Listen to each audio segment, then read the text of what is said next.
Thank you for joining me here this evening. The time is now 7:10 p.m. Central, 8:10 p.m. Eastern, and you have a live look at a PDS tornado warning in effect for Davenport, Iowa, as well as areas surrounding. Now, this is a PDS tornado warning, but it is a PDS radar indicated tornado warning. That means that this cell has the chance to produce a strong tornado, but there's most likely not one ongoing. There could be one ongoing, though, and if there's not, there could be one that develops any minute. So if you're out here on the east side, or even in downtown Davenport, Iowa, or in the Illinois area of Davenport as well, you need to make sure that you are seeking shelter immediately on the lowest floor of a sturdy building, away from windows and in an interior room.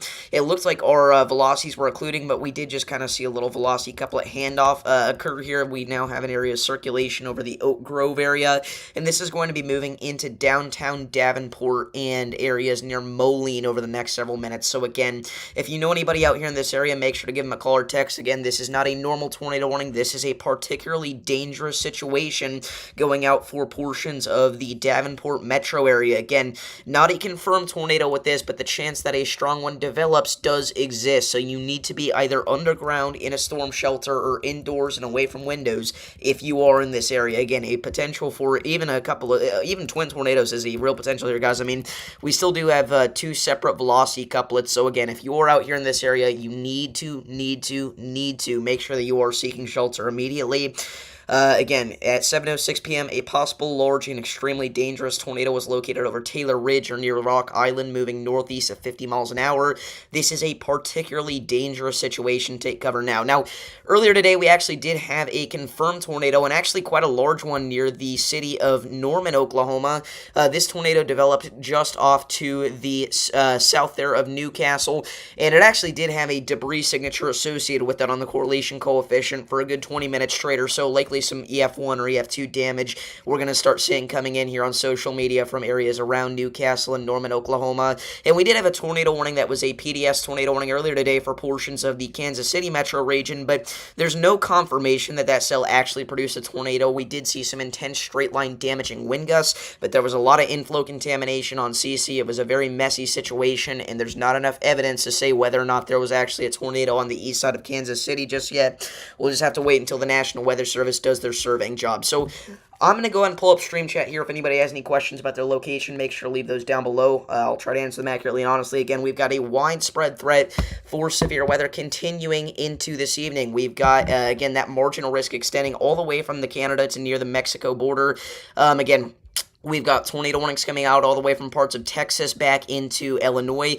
Our storms back here into Texas actually have had some decent circulation over the past few velocity scans, but it is worth noting that we are quite far away from radar, and these are partially hail contaminated as well. But if you are out here southeast of Windthorst, Texas, near the Buffalo Springs area, you need to make sure that you are seeking shelter immediately on the lowest floor of a sturdy building. Also, we do have a couple of thunderstorms just west of the DFW Metroplex area that are going to have the potential to rotate if they do become non-outflow dominant, but it looks like that's not the case right now, so we'll see what happens with those. Again, going back here into some of our storms through portions of southern... Whoa! Brian with the $50 donation. Thanks for the coverage, Davis. Who would have thought today would be so crazy? The new studio is so based. W. Brian down below in the chat. Thank you so much for the $50 dono, my dude. God bless. I hope you're having an amazing day, Brian. Thank you so much for the $50 donation. That is absolutely incredible. W. Brian's down below in the chat. Thank you so much. Yeah, so again, this event did actually have the potential to be something big, but the Storm Prediction Center never decided to issue a 5% tornado probability like we said they might in their... Okay, I guess they did now, but that would have been at the most recent 2000 Z outlook. They never decided to upgrade it to a 5% tornado risk before the brief tornado near Kansas City. Reportedly, it was a brief tornado, according to Kevin, if I read that right. But again, we mentioned that the elevated chance of a couple of tornadoes and potentially a brief strong one would be in play today if cells were discrete. Well, guess what? Cells aren't discrete, and that's still happening. So, again, if you are out here on the east side of the Davenport Davenport Metro, I do think that you do need to be in your safe spot, obviously, but I'll say this rotation honestly looks quite broad at the moment, and I would not be shocked to see them get rid of this PDS tornado warning shortly, although the potential for a spin-up tornado still exists there, especially over the Milan area. So it's all heading right at you at northwestern Illinois. Yeah, we're going to be looking out for your area here pretty soon. We do obviously know that you're out here just northeast of Davenport, so we'll be on the lookout for you. Again, I think the main thing that you're going to need to look out for is straight line damaging wind gusts. I will say we do have okay moderate instability values out here.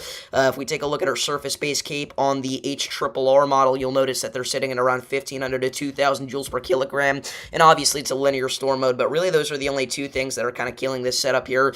Our shear values are very impressive. There are SRH values do exist as well, obviously. Taking a look at that storm relative velocity, you'll notice those values are sitting in between 300 and 250 and 300.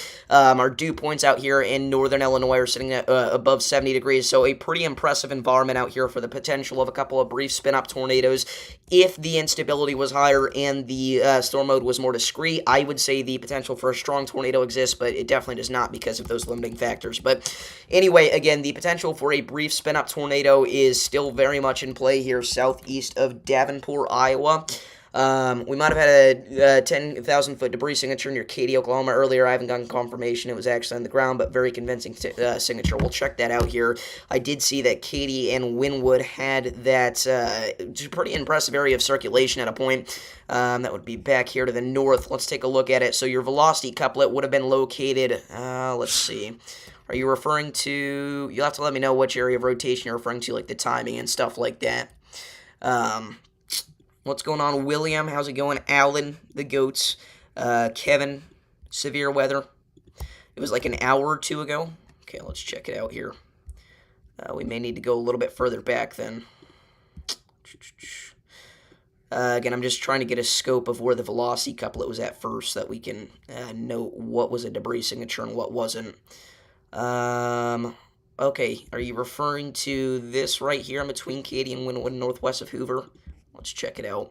By the way, settle this debate. Levi has been insisting that it's called Winniewood.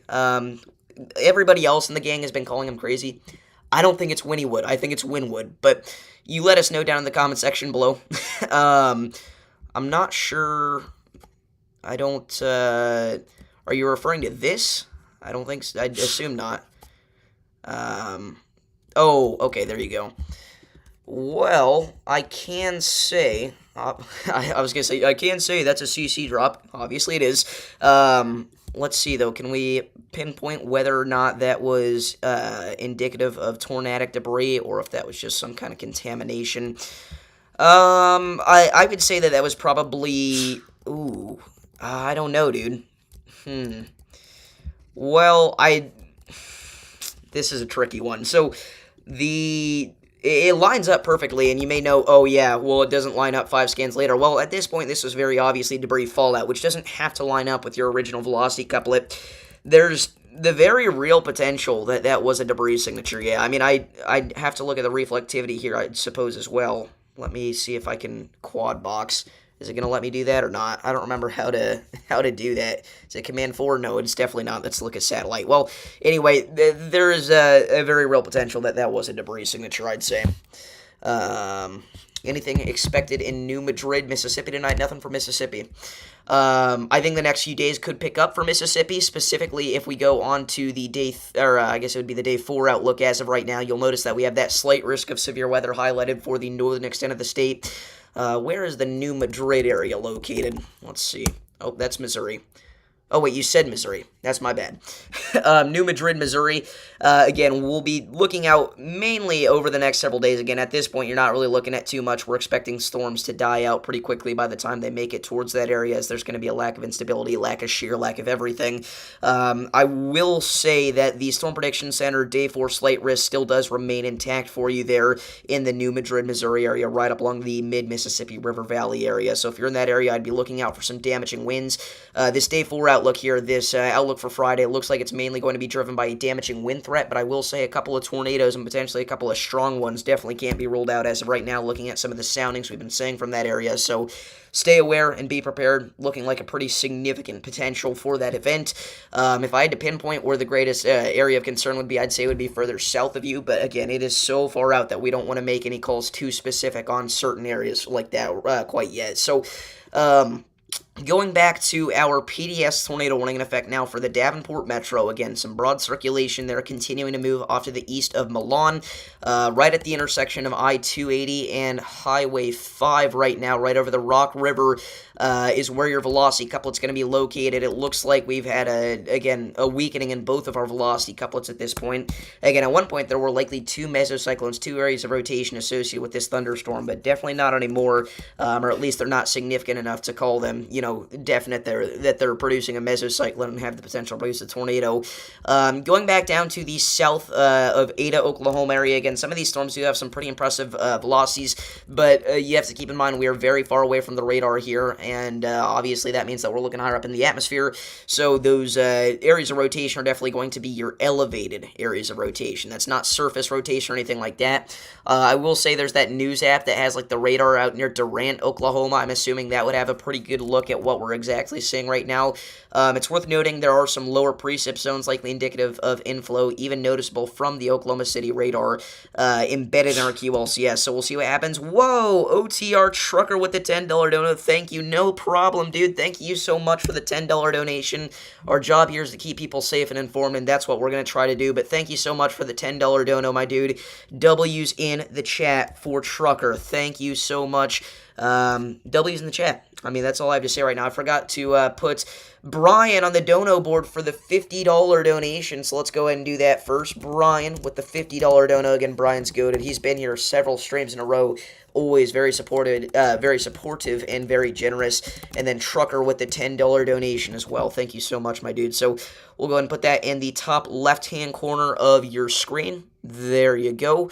Again, taking a look back at our area of rotation down in Texas. Again, we got to kind of juggle between all 6 of our tornado warnings that we have right now here. But a tornado warning does remain in effect for the southeastern portions of Clay County, Texas, near Henrietta and Buffalo Springs. Again, mainly some broad rotation with this at this point, nothing too intense, but we're quite far away from radar, I will note. So the potential for that to be a little bit stronger than what it looks is there.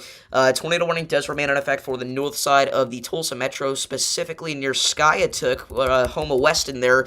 It looks like that area of circulation's been weakening pretty significantly here over the past several scans. Again, this is a QLCS area of rotation. It's not like it's your classic super cellular mode. So that never really had quite the potential to be nearly as strong. No, yeah, I don't care about the short. Everybody, actually started getting mad at that dude. I thought it was hilarious. It's obvious that the dude was doing it for a joke. Do not go over there and harass that guy. Do not spread him hate. If anything, just tell him how funny that is. I thought it was hilarious whenever I first watched. I commented on it and everything. Anyway, you guys don't have to report him or, send him hate or anything. Please do not do that. It is just a joke. Some people I saw took that way too seriously, but I guess that's my bad. I probably should have specified that I didn't really care about that. Anyway, though. Oh my gosh, did you see what it was originally? Because he changed it, but the OG, I didn't even show Jesse, but he didn't even spell Jesse's name right. That was the sad part about it. Anyway. Going back to our PDS tornado warning right now in Illinois, we did just get a brand new velocity scan. I will say, got a pretty tight couplet there just northwest of East Moline. So again, the correlation coefficient isn't showing anything quite yet, so we can't really guarantee if there's anything on the ground, but you have to keep in mind also, this is over the river right now. This is right over the Mississippi River, so there's a possibility that this just isn't picking up any debris, and that's why we're not seeing that correlation coefficient drop. But if you're in this area, you need to be in your safe spot. Again, no guarantees that this is actively producing a tornado, but it could. So you need to be in your safe spot again, preferably underground or on the lowest floor of a sturdy building. Away from windows and in an interior room. At this point, downtown Davenport, you're fine. The main area of concern has passed you. I will say though, you're going to be seeing some of that heavy rain accumulate over the next several hours. I would not be shocked to see them put you under a flash flood warning again. Taking a look at our storm total precipitation, sure, right now you've only got an inch of rain in downtown Davenport, even only a half inch of rain in some portions of Davenport. But if we take a look at the HRRR over the next, if we just take a look at the future radar, I don't know why I said the HRRR, you'll notice that we've got this heavy band associated with our QLCS moving through. And then behind that, we've got all this light to moderate rainfall, and that's going to rack up very quickly because this is quite slow-moving rain, so we got to look out for that. But again, as of right now, the tornado threat for downtown Davenport virtually zero. We do have a severe thunderstorm warning with the tornado possible tag on it for portions of I-70 west of St. Louis, mainly just in case any broad areas of circulation develop embedded in the QLCS like they did further off to the north. Right now, we don't have any signs that that's actively rotating, or at least not to an intense degree. So anyway, again, we did have the only confirmed absolute 100% tornado that we've had today is the Newcastle Norman tornado, and as of right now, I haven't seen a whole lot. I haven't seen a whole lot of damage photos from that. That doesn't mean there aren't any. Let me go ahead and look now. I've seen photos of the actual tornado. Again, it was on the ground, and it was a pretty large tornado, but photos of damage are pretty minimal right now. I will say we do have some damage to some outbuildings here. I noticed that there's some barn collapses, so again, likely your, standard high-end EF1 intensity damage based off of what we've seen now. But again, the actual videos of the tornado, I mean, they were beautiful. It was slightly kind of rain-wrapped, but if you got close enough, you could see it pretty well. And it was occasionally a stovepipe, occasionally just a large cone. Very, very beautiful tornado there, to say the least. Unfortunately, whenever it happens in a populated area like that, and the tornado warning didn't get upgraded to observed until like 10 minutes after that tornado had touched down, there are going to be some people that don't take that seriously enough, and that's what we get worried about, is because whenever people don't know it's coming, obviously they can't prepare. So that's our whole purpose here, is to try and call out these areas of circulation that develop, because these QLCS tornadoes, man, they pop up all the time, and they are easy to miss. We've done it. Even professionals over at the National Weather Service have missed it a time or two, or 1,000 in their years of doing their job. And that doesn't mean that they're bad at their job. They're certainly not. They're great at it. But I'm saying that these areas of circulation are easy to miss. So we've really got to keep all eyes out on this. I will say our PDS tornado warning has now been downgraded to radar indicated. But I will say, at the very least, we've got a pretty impressive downburst area wind gusts here. This is, basically surface elevation winds, because we're not that far away from the radar here. We're looking probably 500 feet in the atmosphere. We're talking, 60 to 70 mile an hour gusts at the surface here pretty consistently. So if you are out here in this area, you do need to remain in your safe spot.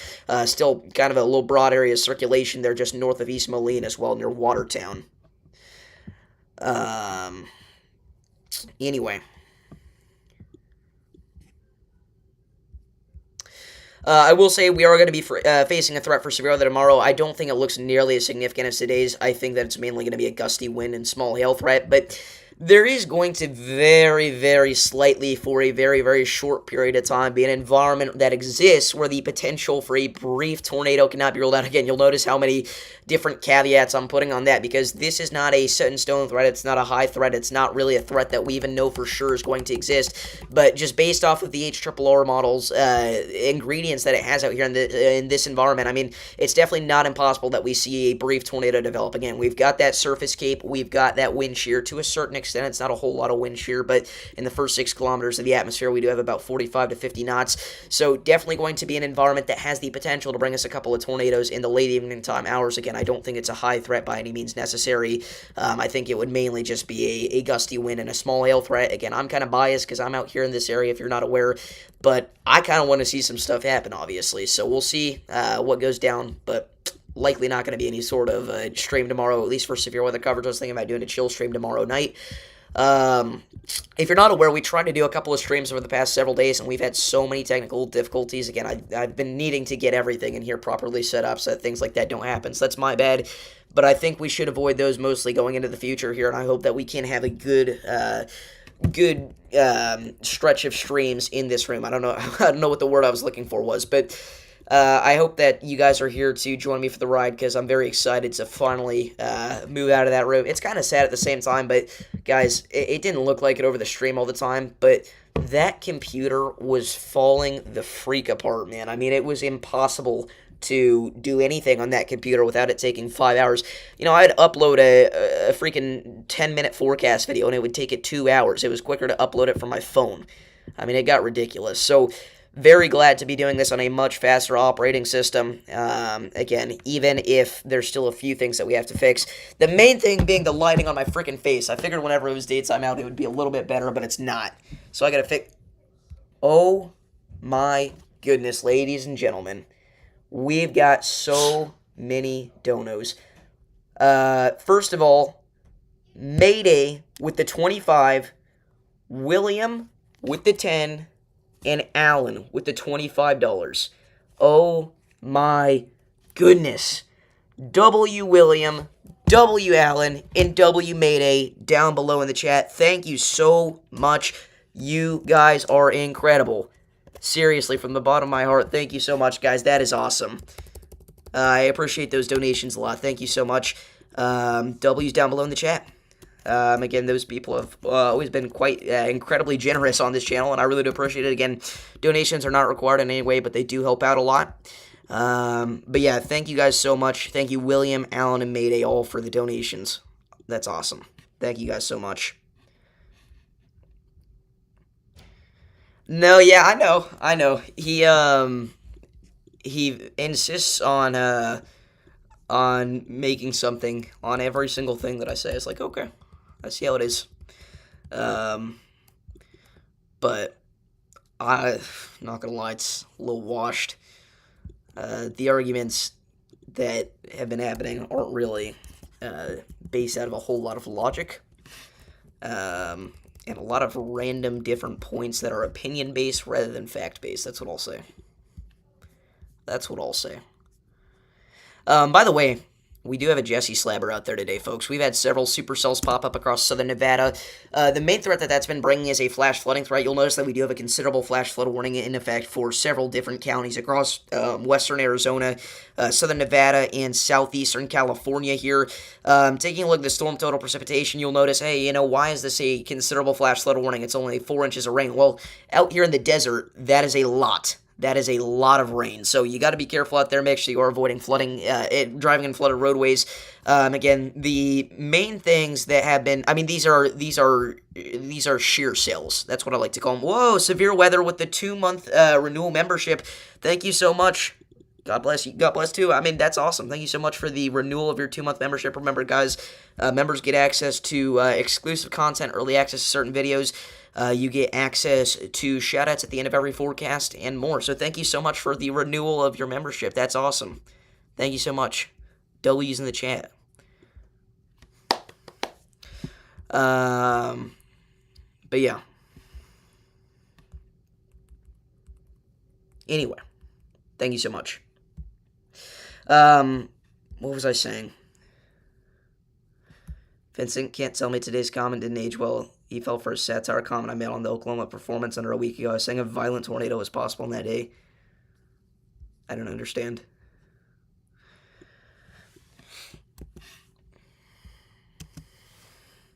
Seriously, though, thank you so much. You'll notice a lot of these supercells that pop out ahead of our QLCS don't have a lot of time to develop before they get sucked up by the big old line here.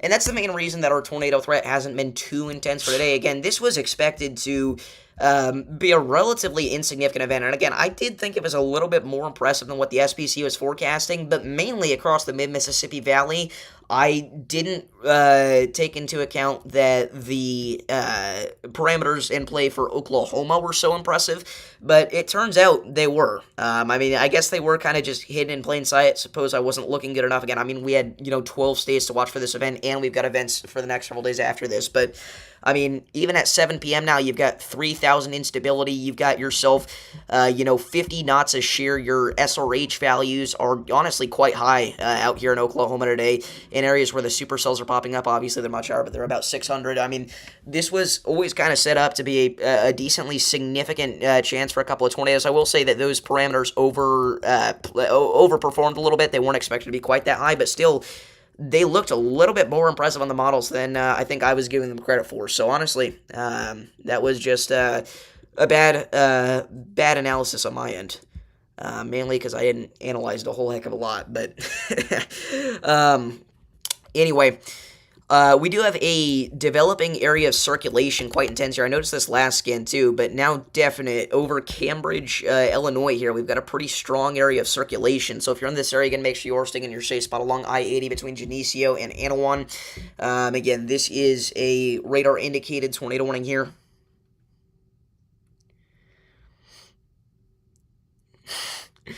Well, okay.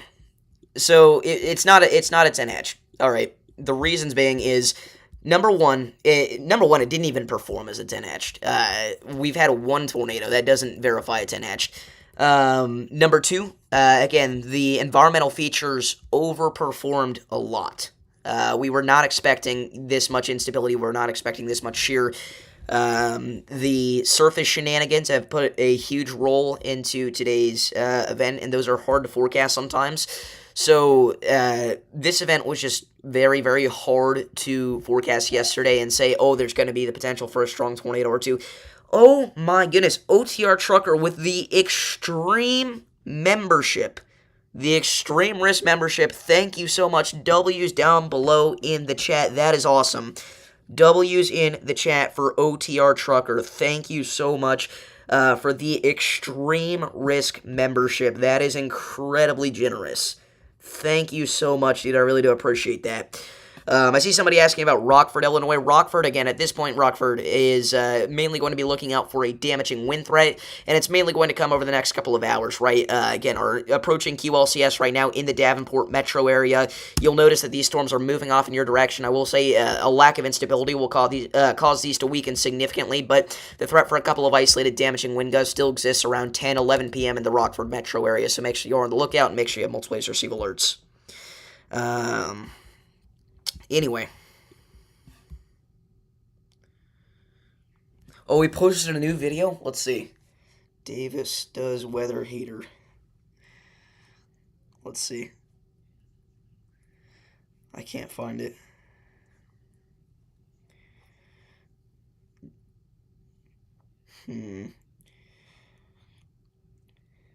Davis does weather biggest hater.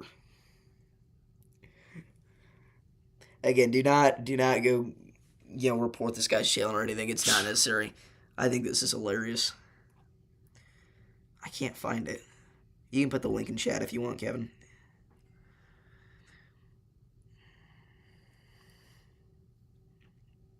Anyway.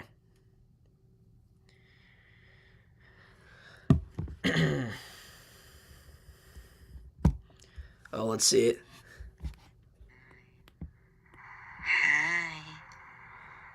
All right. I don't know. That is not what. I genuinely don't know what that was.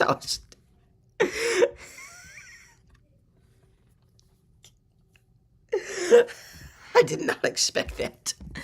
Okay. As a trucker, I'm in different states every day. The information you provide is extremely helpful, especially in advance. It helps me avoid so much. Thank you. Thank you so much, dude.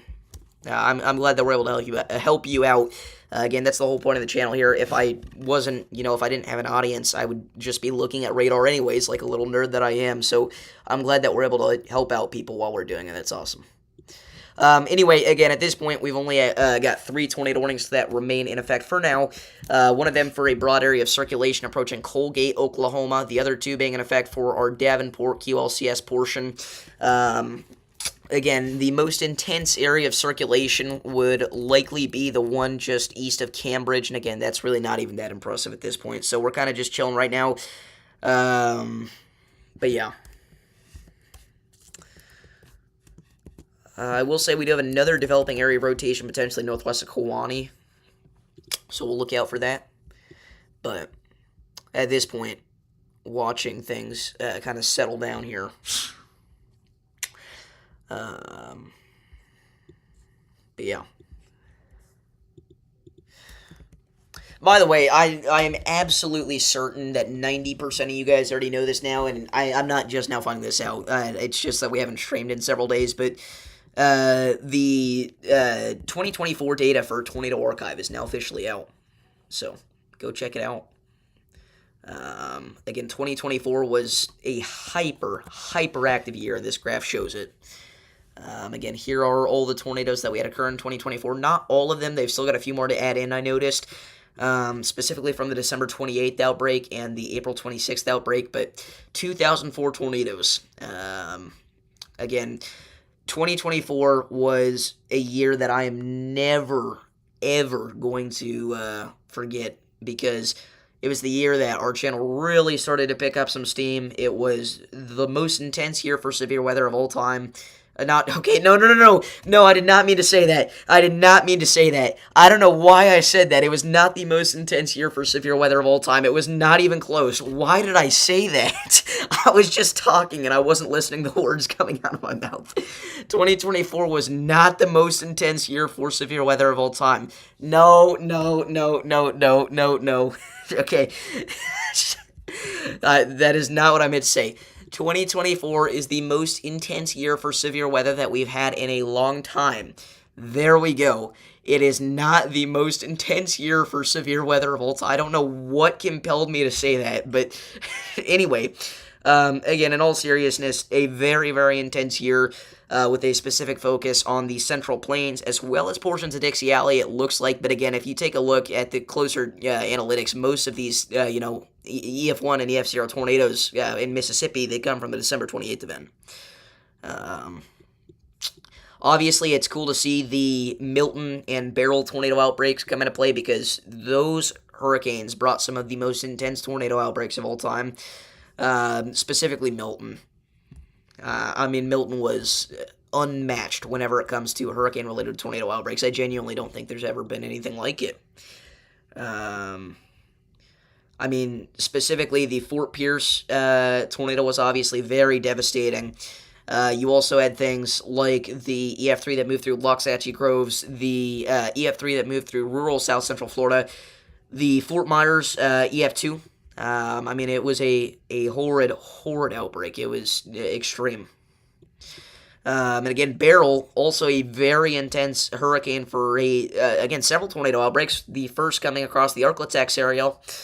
The second one coming across the Midwest in the Ohio Valley, which was actually the most intense one, believe it or not, bringing a low-end EF3 tornado just to the east of Mount Vernon, Indiana. This was a huge tornado. Again, this is an area that I know people in, so it was crazy to watch this happen live. Again, I was in Michigan at the time, so I couldn't cover it live. And then we even had a couple of significant tornadoes in upstate New York on that day. Speaking of upstate New York, Rome, one of the most fascinating case studies out of 2024. Very interesting setup that led to the production of this eventual tornado. Rome. Yeah, Rome. This is Rome. So, again, Rome was nearly a low-end EF3 tornado. Some of the damage was pretty extreme. That's one of the strongest New York tornadoes we've seen in several years.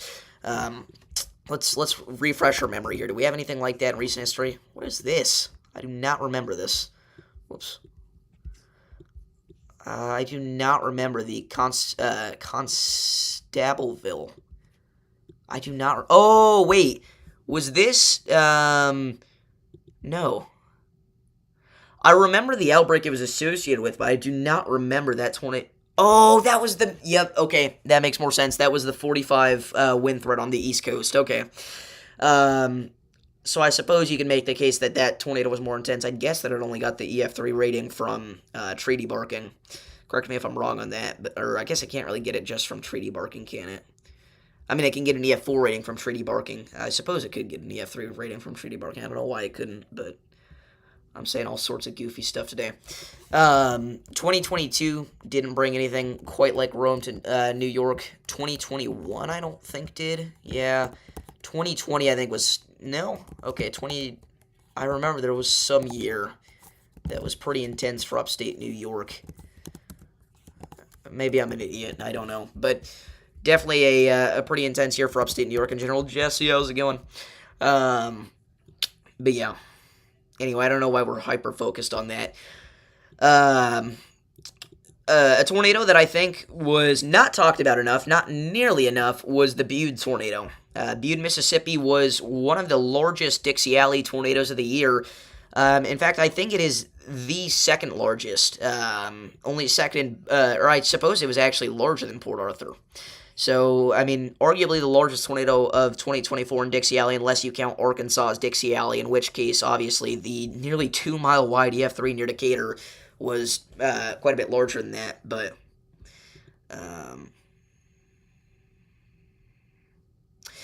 yeah, Claremore and Valley View was another night that was very in my opinion, that May 25th outbreak. And I commented this on Convective Chronicles breakdown of it. The May 25th event was the most underrated event of 2024.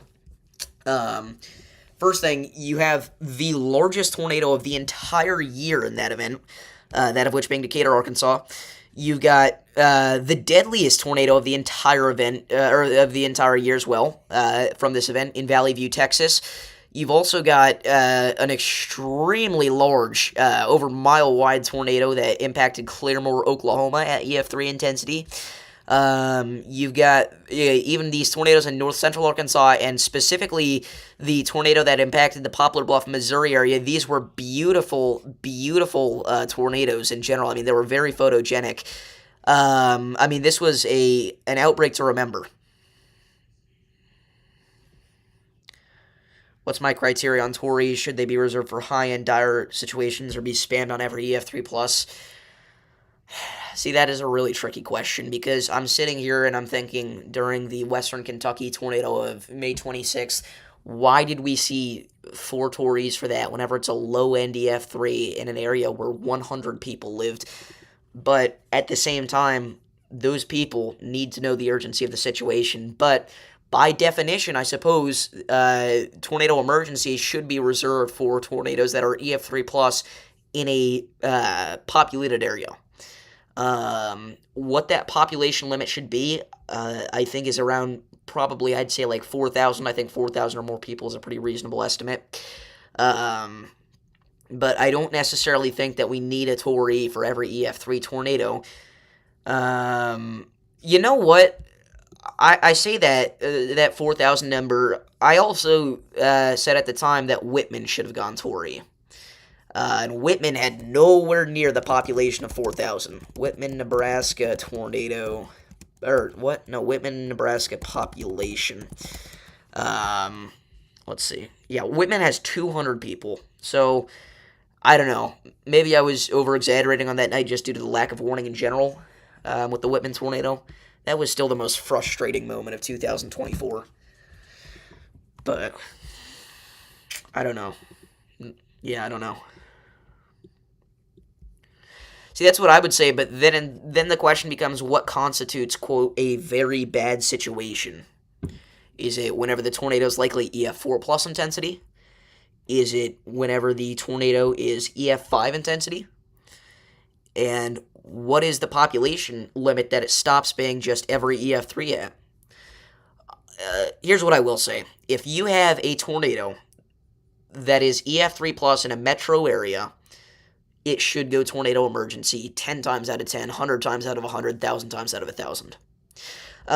Even the St. Louis tornado, I was shocked whenever that didn't receive a tornado emergency a few weeks ago. I mean, that was, again, one of the largest tornadoes we've seen so far this year. It was a mile wide, and it was in the second largest metro in the entirety of the Midwest. So it was kind of crazy to me that didn't constitute a tornado emergency.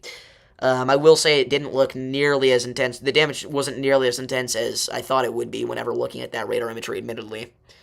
But still, I mean, by definition, it was an EF3 tornado, and it's not like it was a low end one. It was a moderate to high end EF3 tornado in a metro area that killed 5 people.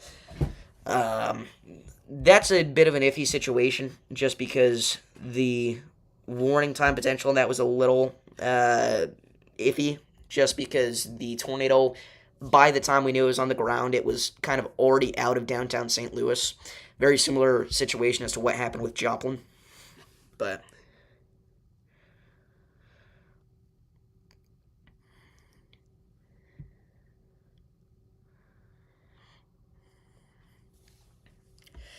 um, a couple of tornadoes that, again, this is where the question comes in. Winchester, Indiana, Wapakoneta, Ohio. Should these tornadoes have been tornado emergency? I mean, we knew that they were on the ground. We knew that they were wedges, but they were in mostly rural areas. Winchester was a little bit bigger of a town, but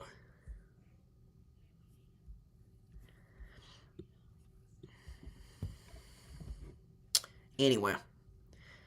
Yeah, I don't know, man. Yeah, 314-24 was tough because we had radar holes, but we still saw it was on the ground on radar, and also chasers, again, had those wedges on their feeds. They were confirming it. Again, the Wapakoneta was over half a mile wide. Winchester was close to half a mile wide. Also, you know, Huntsville, Alabama didn't have a necessarily crazy radar presence, but Reed's footage of it, I think if Reed's footage didn't exist, it wouldn't have gone to Ori. What's up, Jesse?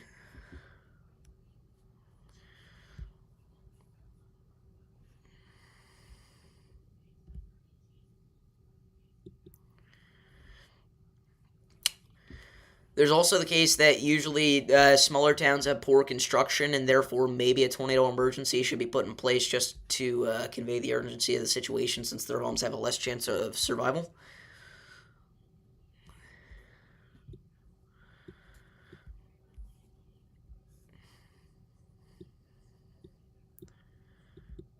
They do take into account the environment for a Tory, yes, I know that.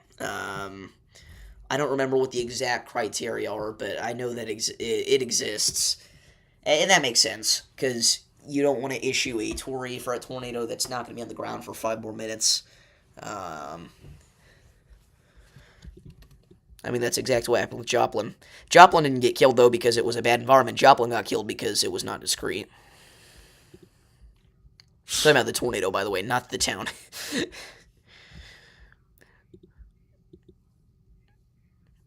Yeah, I don't know, man.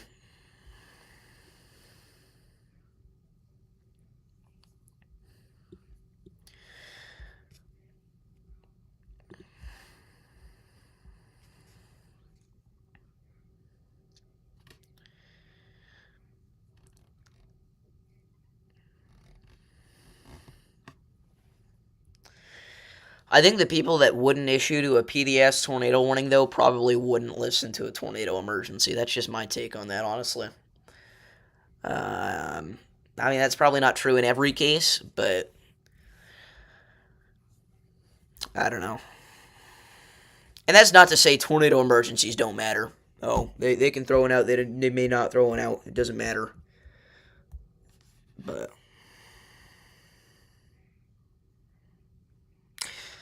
I don't know if they're necessarily overused. I mean, they were way more overused in the past than they are now. Um, I mean, every year you'd have a tornado emergency that the storm didn't have a tornado associated with it.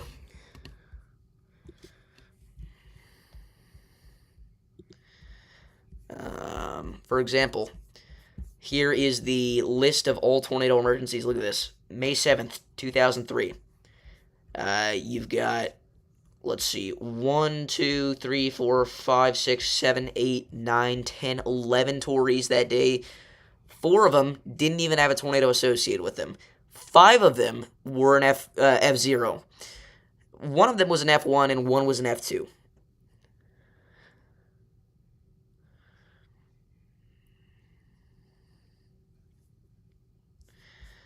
Um, I mean, also, May 4th, 2007 doesn't really count, because it was May 4th, 2007.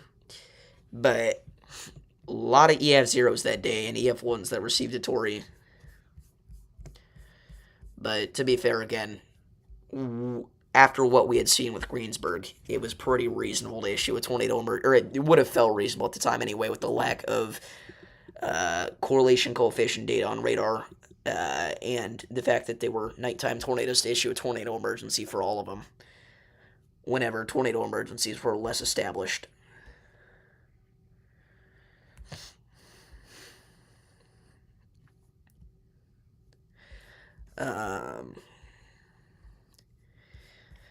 But yeah, I don't know.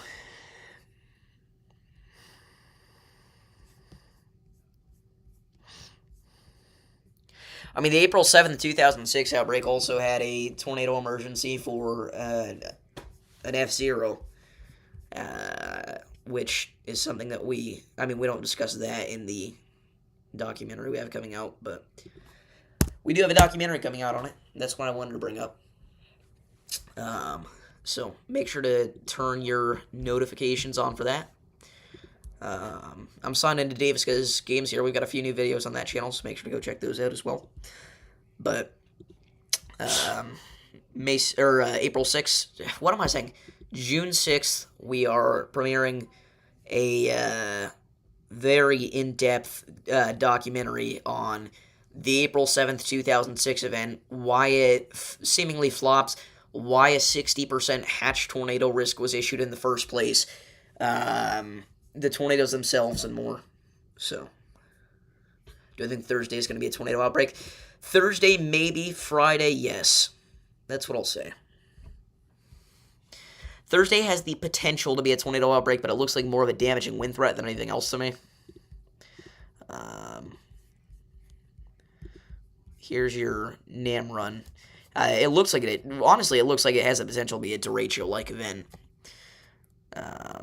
You'll notice you got those big old clustery modes of storms.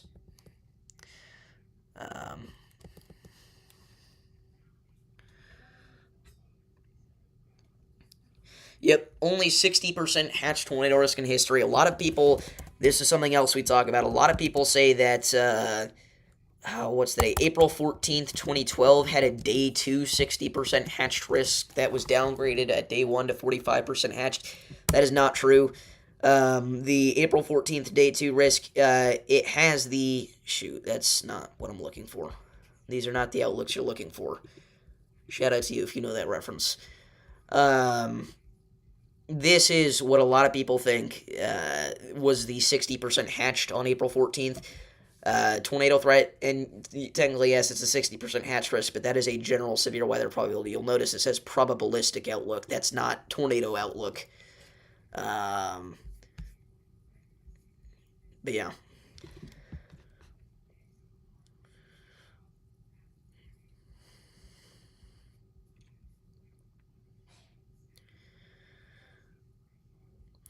April 27, 2011. Well, April 27, 2011 was a heavily overperforming outbreak.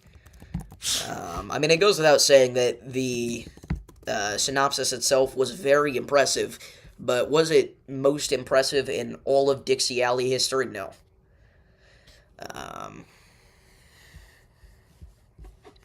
There were several factors that came into play after the outlook was issued that led to it being more intense than it would have.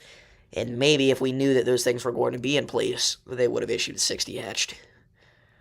But I will say this. Of course, the outlook was issued by Broyles, but I will say this. The April 27th forecast, considering that it was 14 years ago, I don't think they could have done a better job. I just don't. I really don't. The 45% hatch risk, and admittedly that 45 hatched came out, I think, at 16:30 T, but that's still ahead of time. That's still several hours ahead of time. The 45 hatched risk came out in the track of both Smithville and Hackleburg-Phil Campbell, the two strongest tornadoes of the entire day. The 30% hatch risk covered Philadelphia and Rainsville. which is, I mean, those are all the EF5s we had that day. The 45 hatch also covered Tuscaloosa, Birmingham, which was definitely EF5 intensity at one point. I mean, it's unbelievable how spot on accurate that forecast was. And even the 15 hatch going back into Kentucky, that is a good little detail that they added in there. I mean, it's not a little detail; it's a 15 hatch risk, but that is a good addition to that forecast, because if you actually look at the confirmed tornadoes of April 27th, you'll notice they do go, I suppose they don't go back quite as far north as I thought, but there were still several violent tornadoes in portions of the Tennessee Valley that day. The Chattanooga metro area, there's some really interesting stories on this EF2. If I recall correctly, that was a very photogenic wedge tornado. The Dunlap, Tennessee tornado obviously was very violent. Dunlap was, I don't know, arguably an EF5, but definitely very, very violent EF4. But yeah.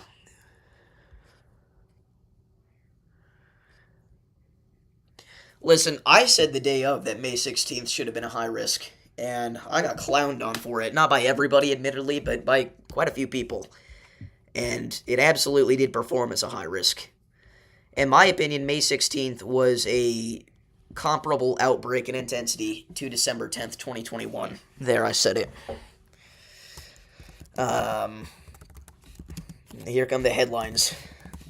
Teenage YouTuber Davis Says Weather claims that the May 16th outbreak was larger than December 10th, 2021, even though he never said that. But if we go to Damage Assessment Toolkit,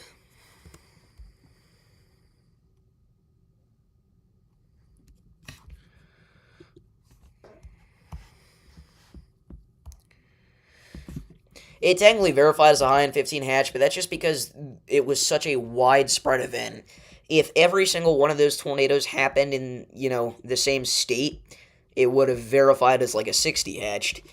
But yeah, technically, still only verified as a 15 hatched. But again, Damage Assessment Toolkit does have a lot of new DIs for London here that I haven't looked at quite yet. I'm assuming all these are just swept foundation of a well-built home. Yeah, that's exactly what it is. All these 167s and a couple of 170s, yeah.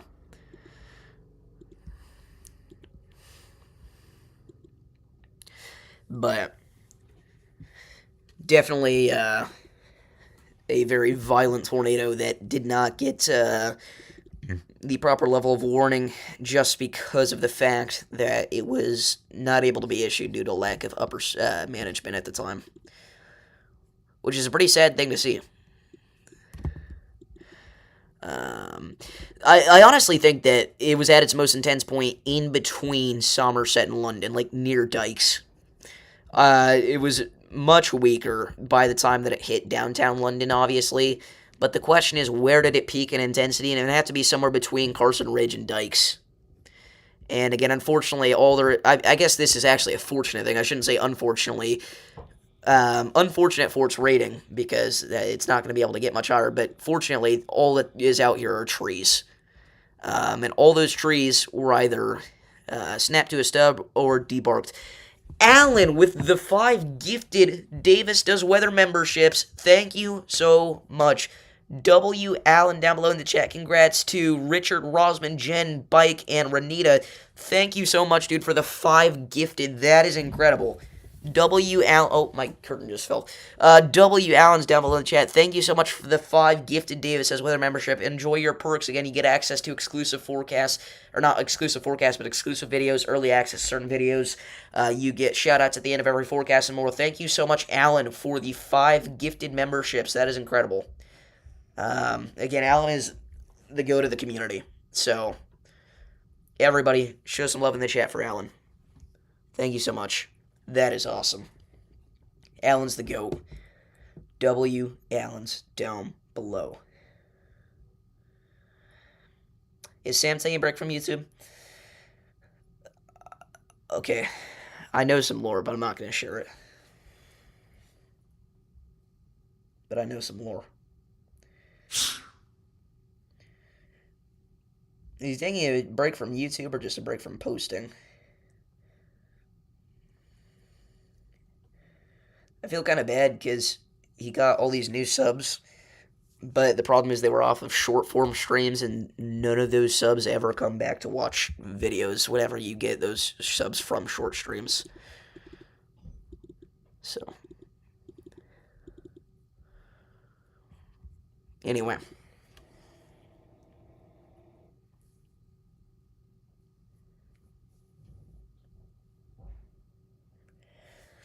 Seriously, though, thank you so much, Alan, for the 5 gifted. Columbus could have been EF3 plus. No. No, just kidding. Uh, I do think that Columbus, you could make the argument for an EF3 rating, but I don't think it was definitive, and it definitely wasn't above EF3 intensity. I actually had this take for a while, and then I realized that I was kind of just grasping on the fact that it had a debris spike on reflectivity, which in of itself is not a feat of damage. Tornadoes are rated off of the damage they do. I mean, that's the most basic, simplistic feature of the EF scale, and the damage does not support a rating of EF3 intensity, in my opinion. Again, I mean, you got outbuildings destroyed, trees and power lines snapped. Not super atypical. But man, did it look strong at the time. Seriously, though, thank you so much, Alan. You're goated. You know, bro, but you're goated. Well, a 330 mile EF0, if it only damaged trees, it would have debarked. It would have debarked every single piece of bark off that tree, so it would have been rated higher than EF0. But at that point, you're talking like I don't even know if the tree would literally just be ashes with a 330.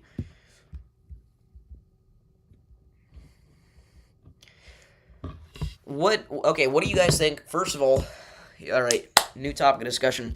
This has just turned into a complete chill stream. First of all, what do you guys think was the strongest tornado of all time based off of peak estimated wind speeds? You can use damage, you can use radar data, you can use whatever to calculate it and create your take. But off of peak wind speeds, what do you think the strongest tornado was, and where do you think it capped at?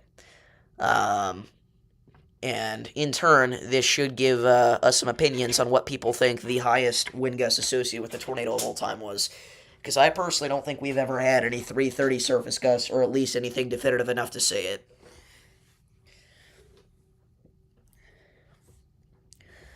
Oh, I'm seeing a lot of good takes. El Reno, Piedmont, Hackleburg, Phil Campbell, Bridge Creek, Smithville. Smithville 350. See, it's easy to get caught up in these numbers and say, oh, it was this. But we have to stop and think, is there really any evidence that Smithville was 350? Like, any at all?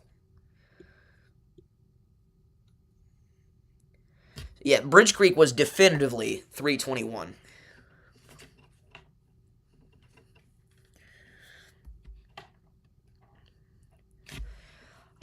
I'm just going to be totally honest here. Smithville is overrated. That is going to start a firestorm. But in my opinion, Smithville is not the strongest tornado of all time.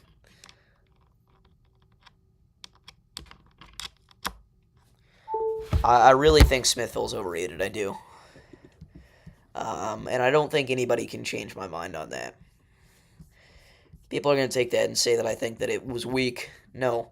Very violent tornado. I have it in my top 10 list, guys. I have it at number 2. But I don't think it was the strongest tornado of all time. I'm going to be honest here, guys. Just a little behind the scenes. I was struggling with 2 through 5 because they all have their own pieces of evidence. 2 through 5 are pretty much interchangeable.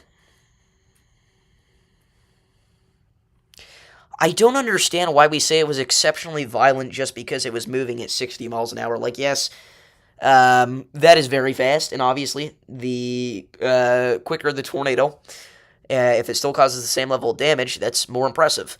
But why is it that a slabbed home with a tornado moving at 60 miles an hour is more impressive than, say, the 321 Dow measurement with Bridge Creek Moor?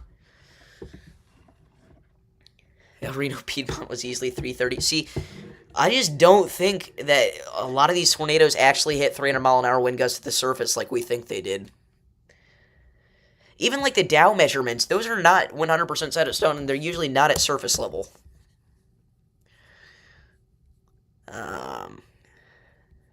But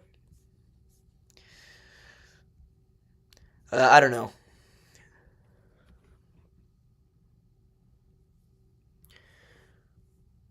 Like Birch Creek Moor needs to be up there. Yeah, Birch Creek Moor is number 3 on my list. Um,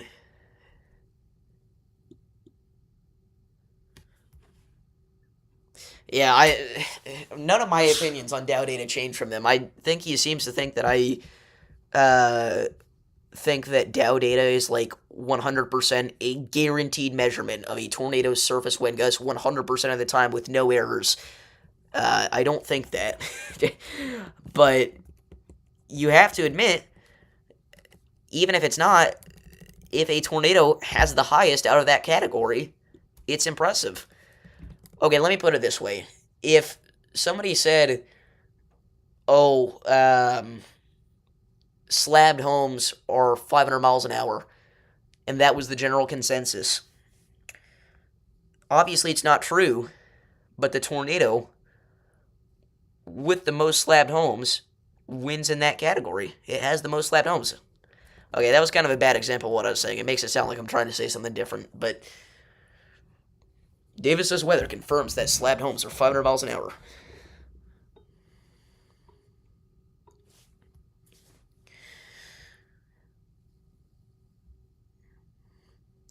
My house held up, but my neighbor's house got 10 feet away. It's slabbed and wiped. I saw you're working on a thing with Tuscaloosa, Birmingham.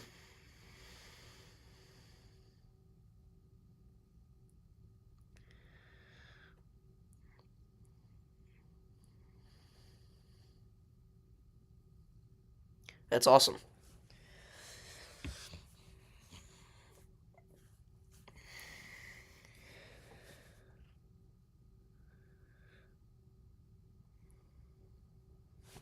But yeah, I don't think that my opinion's going to be able to be changed on this.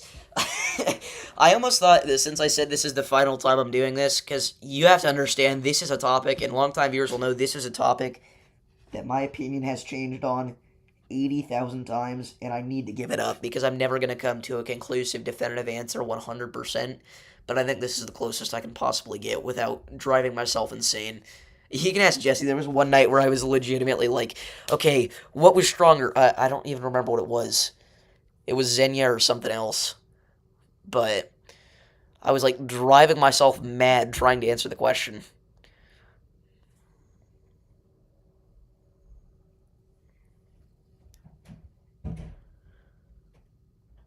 But yeah, it might have been Gwen. I don't know. It very well could have been.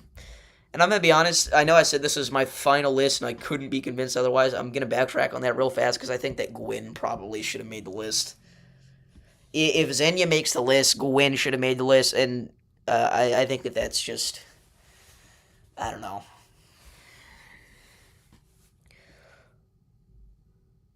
Explain why 2013 Moore's in there. Okay, 2013 Moore, in my opinion, is, and again, I have to be careful saying this because people will freak out, but in my opinion, it was a slightly overrated tornado in terms of intensity. And I'll explain why here in a second. Give me just a sec. It was not May 3rd all over again. Alright, let's go May 20th, 2013. The more impressive part with Newcastle Moore than the actual intensity of certain damage indicators was the fact that there was just widespread EF4200 and several EF5201. The actual intensity with Newcastle Moore can be a high range. A high. No, wait, what? What did I say? It could be a high range of. What did I say? What are we doing? This is not May. Oh, I said this is not May 3rd all over again. I said, what am I saying? I don't come across very composed here, do I? Newcastle Moore can be so. Stop using random numbers. Saying it likely peaked to this. Oh, yeah, I thought you were talking to me. I keep losing my train of thought. I'm not very good at this. Okay. The damage indicators on Newcastle Moore can be quote-unquote evident. I say that in air quotes because it's not entirely evident, but they can be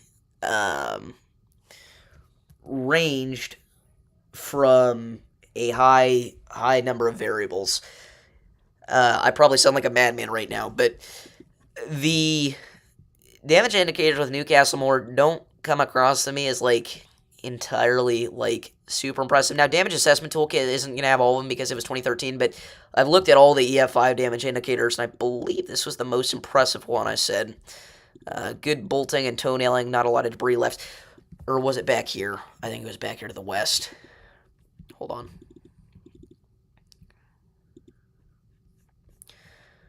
It was one of these. Was it this one? Well, whatever. You get the point. Complete slabs. Again, it was more so the fact that the tornado, the damage with it was just so incredibly widespread. Than the fact that it was just at one point 250, 300 plus. I don't think that there's any evidence to say that Newcastle Moore was really even any higher than 250.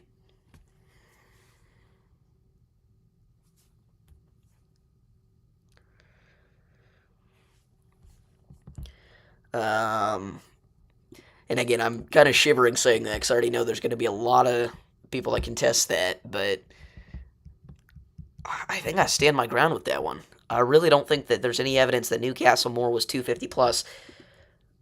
All these other tornadoes, they have evidence. Again, Joplin is the weakest one, but it's at number 10, so that makes sense.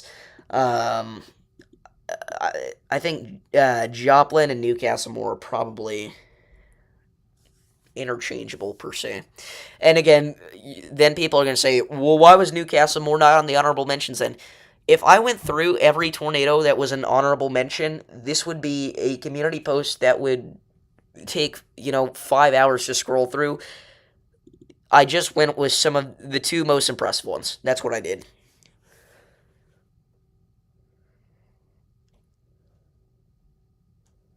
See, I don't think Greensburg is in the top 10. I think Greensburg is another one that has a lack of evidence. And again, a lot of these tornadoes that are like that are theorized to be so high. The only one that I'd say that I threw on there that was more so, it's weird to say this, but like a high ceiling, low floor tornado, like the potential that it was, super high, but the actual overall 100% factual evidence was somewhat low, was probably Gerald. All the others are almost 100% set in stone.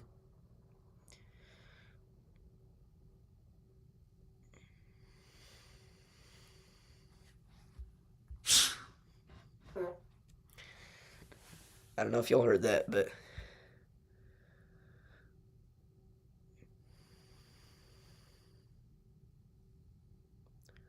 says Hackleberg guy. Is Storm Chaser 575 Hackleberg guy? Listen, HPC was one that I was throwing up there on my number one spot for a while. I kind of backed off on that a little bit. And by a little bit, I mean quite a bit. Again, 2 through 5 is kind of interchangeable here, though. I just... See, El Reno Piedmont, like if you were to post that somewhere, like say like you post on Reddit, if you said El Reno Piedmont was the strongest tornado of all time, that would just explode everybody's brain cells. But I mean, if you say anything was the strongest of all time, that would everybody is going to disagree with you. Just because people are so feisty on there. And El Reno Piedmont, for some reason, is one that a lot of people like to say is overglazed. I don't think it is.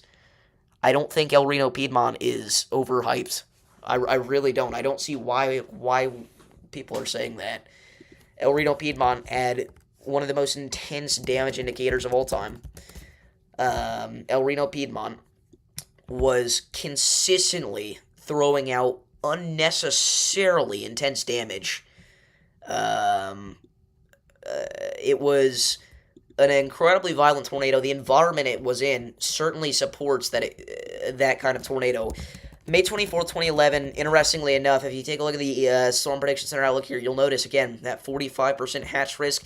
If you actually look at the environment for May 24th, 2011, it was absurd. Absolutely absurd. A lot of people, I saw this discussion today, people were saying, what is the plains equivalent of April 27, 2011 or April 3rd, 1974? And the true answer is there is none. No outbreak in the plains has brought 4, 5, or 6 EF5 tornadoes in one day. No tornado outbreak in the plains has brought, 300, 400 tornadoes in a day. But I think the closest thing to it would be El Reno Piedmont, May 24, 2011 in general, just because the number of extremely violent tornadoes.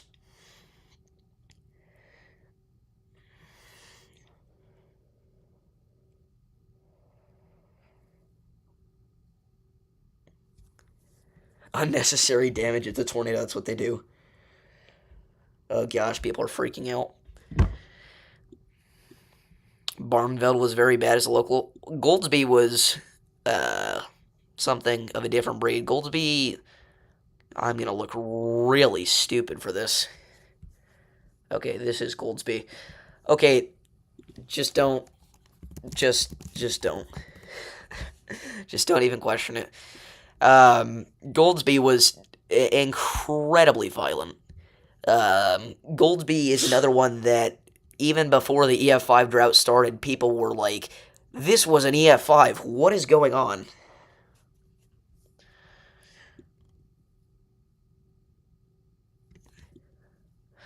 Chickasha was also very intense. What is happening in the chat?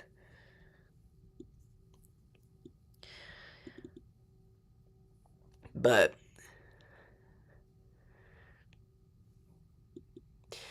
yeah, El Reno Piedmont, strongest tornado of all time. Somebody clip that.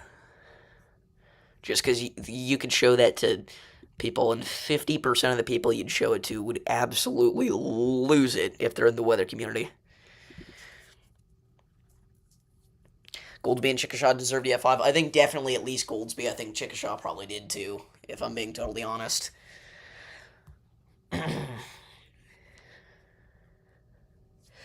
I was getting a lot of flack on my opinion for just El Reno 2013, which I thought was kind of weird. I've never really considered the fact that it wasn't something of that caliber. Few things. Mike Morgan, Mike Morgan, the it's May 3rd all over again guy, commented on my thing, and he said, on one of my original takes about the strongest tornadoes of all time, he said, or no, what it was is it was the ChatGPT calculations, ChatGPT's top 10 of strongest of all time. He commented on it, and he said, El Reno 2013, if you were counting at its peak intensity, it absolutely has to be on there. And I agree with it. Do it, Jesse. Please do it.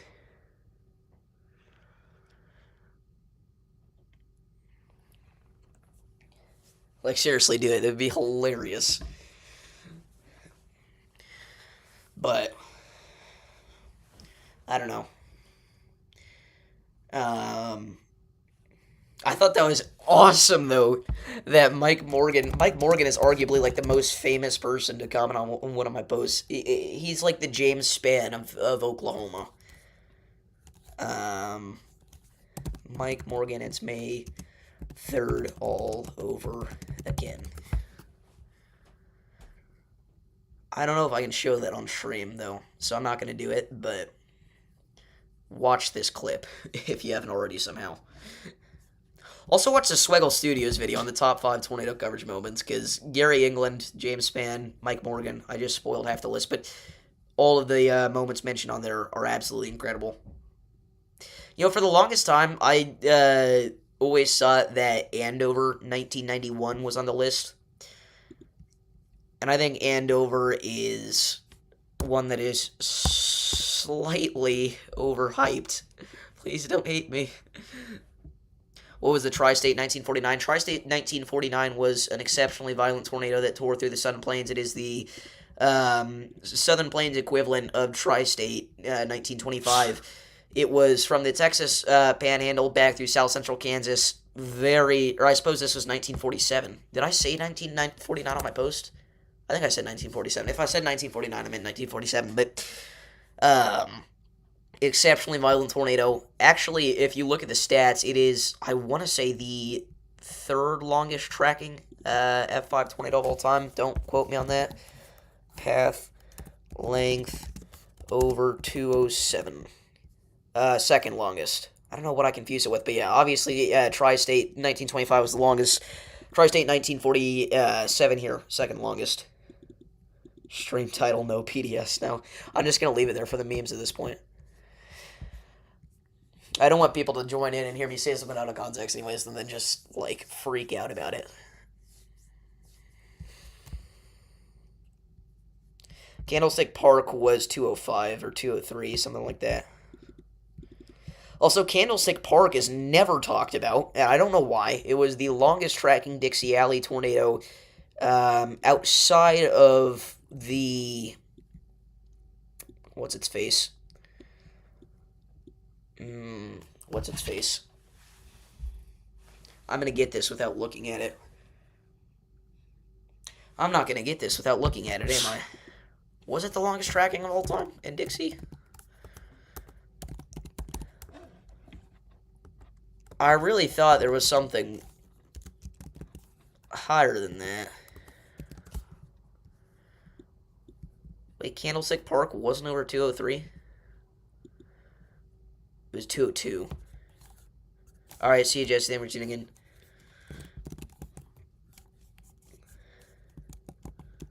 Path width 203. Whoops, not 2023. Path 0 width. That's yards. Every EF5 tornado ever. I went path length.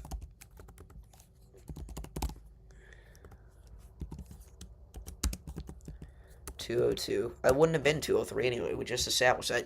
It is the longest tracking in Dixie history. No, there had to have been. There was like, oh, this is what it was. Yeah, the Southern Georgia F2, like 1,000 years ago. Yeah, 1960. That's not 1,000 years ago. We probably have people watching the chat that were born after then. I'm so sorry. Lexi Smith. How's it going?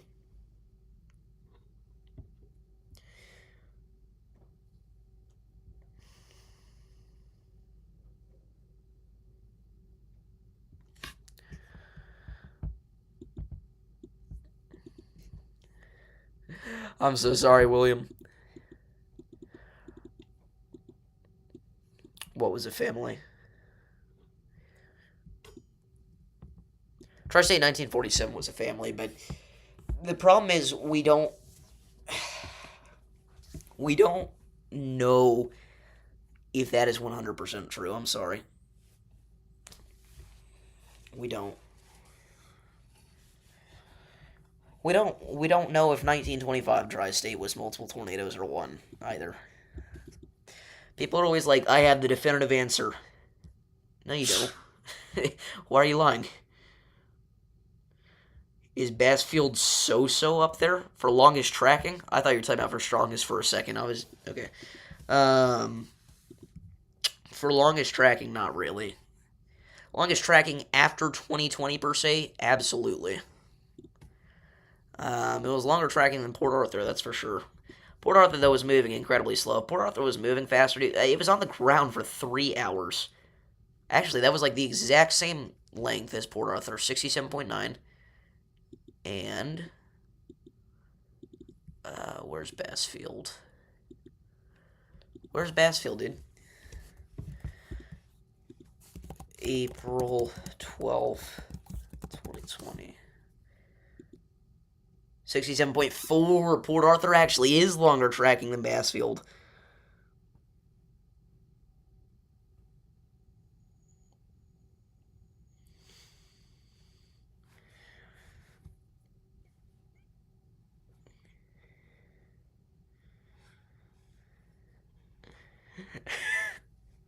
What is happening?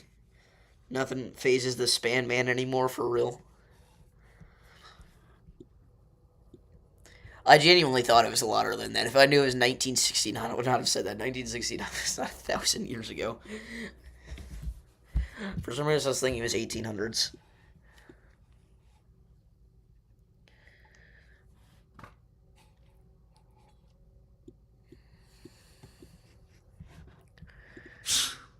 But yeah.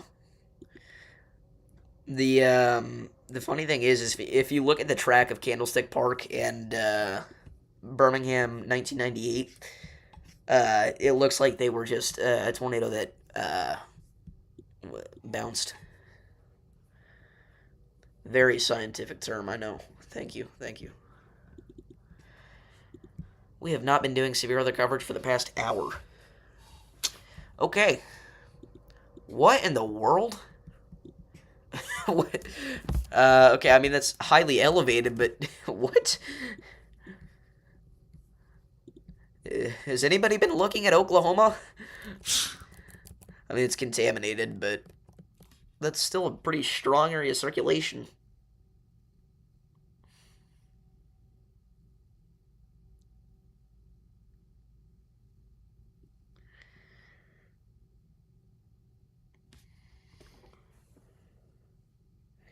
What I think about Rainsville? Well, the Post actually said that Rainsville shouldn't have been EF4 even. That was ridiculous. That is definitive that that was ridiculous. Should it have been EF5? Why am I getting all the hard questions? Should Rainsville have been EF5? No. I'm going to say it. I'm going to say no. I still do think that Rainsville is heavily underrated in terms of its strength. I think it was definitely EF5 intensity, no doubt.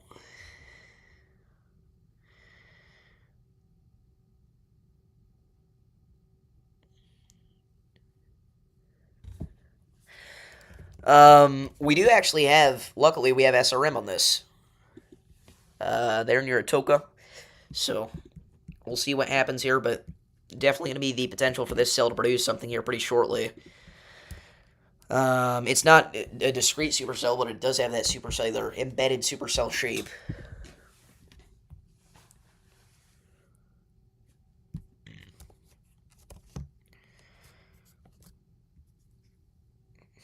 What's good, Sam? Is there a Bow Echo near Dixon, Illinois? Let's check him out. How are you doing out there, by the way, Alan? I know you just got hit. If you're referring to this, yes, this would be a little Bow Echo shape there.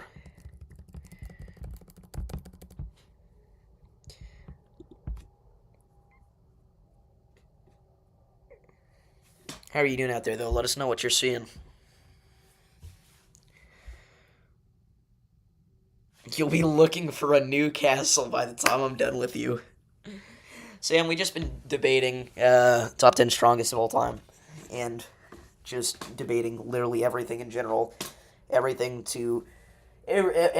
from was Tri-State 1947 a family to was Rainsville an EF5. So, literally everything. I'm looking for my glasses for anybody wondering what the heck I'm doing.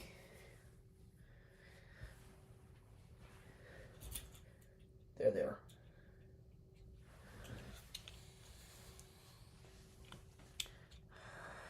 See, here's the thing.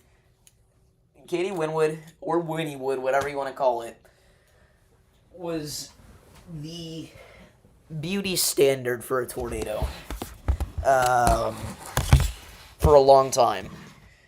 You know, it was always, is this more photogenic than Katie Winwood?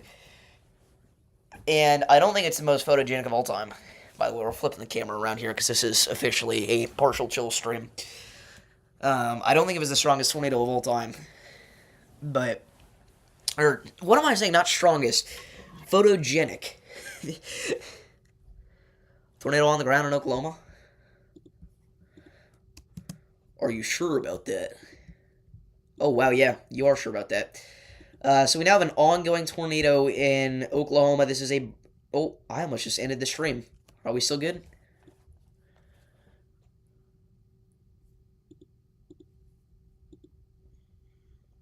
We still good? Okay, we still good.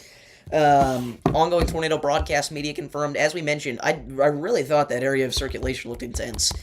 Lately a large tornado ongoing northwest of Atoka, Oklahoma. So if you're in this area, seek shelter. Definitely rain-wrapped. This is Storm Media, seeing those intense wind gusts moving through in Atoka. Probably some 60, 70 mile an hour gusts.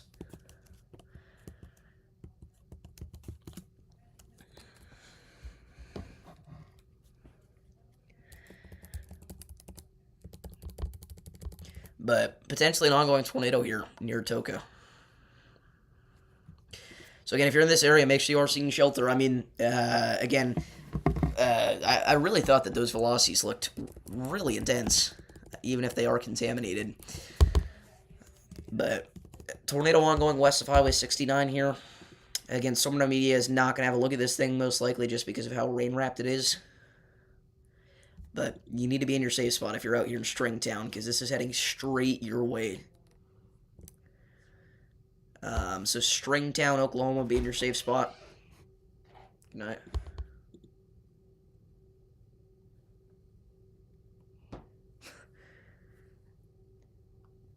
Sorry, stream. My mother is looking at me through the door right now.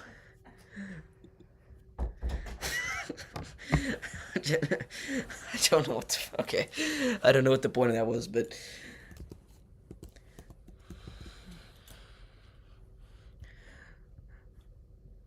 I knew if I mentioned her on stream, it would embarrass her enough to leave.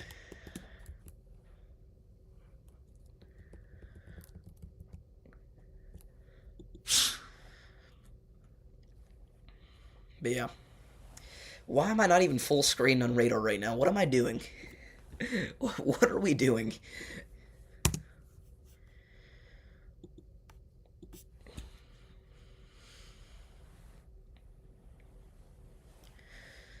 But yeah.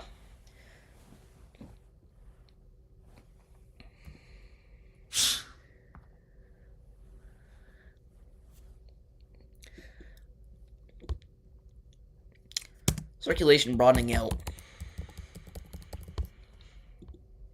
You need to remain in your safe spot, though, if you're out here in Stringtown, obviously, because, I mean, this still looks to be a pretty strong area of circulation.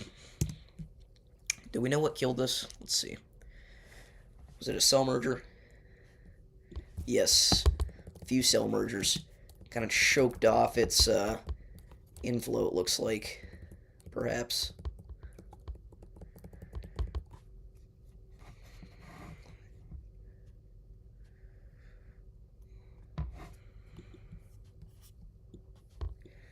Anyway. Davis eats chips, for sure. I actually did eat a lot of chips today. Some barbecue chips. What are y'all's favorite kind of chips? I've always been a Doritos guy.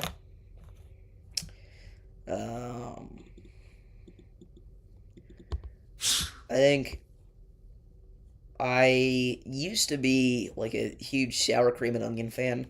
Not really anymore. Salt and vinegar, way overrated.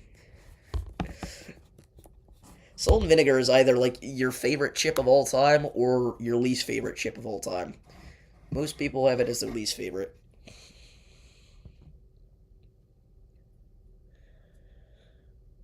Clipped? What did I say? What did I say now? No, I talked to Brad Arnold. This is not a joke. Whenever I saw Brad Arnold at Summit, I told him that I was on Tri-State 1925. Yep. I seriously did tell him that. What did you clip? What happened?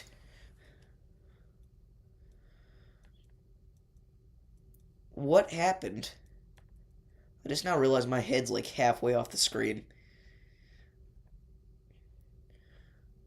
What did I do?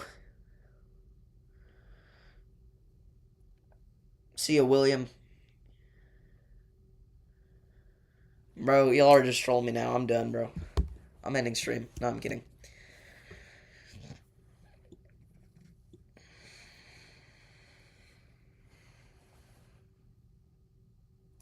We probably will end stream here pretty shortly, though.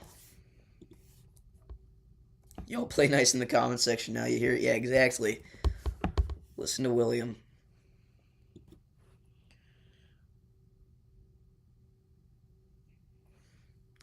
I don't know what I said that was so controversial, but okay. Pretty sure it's just D1 Rage Bait. D1 Rage Bait. Bruh. Oh, nah. Hold on, chat.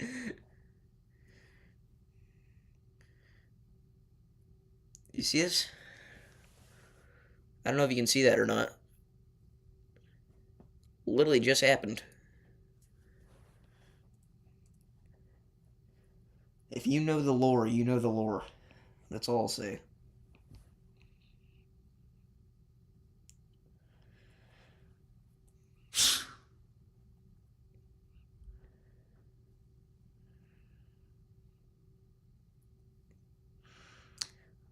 Apparently there was a very weird spotter report just sent in.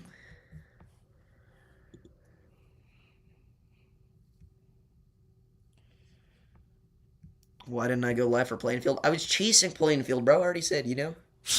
You know what I'm saying? Why is my head's like halfway up the camera? Okay, let's do this.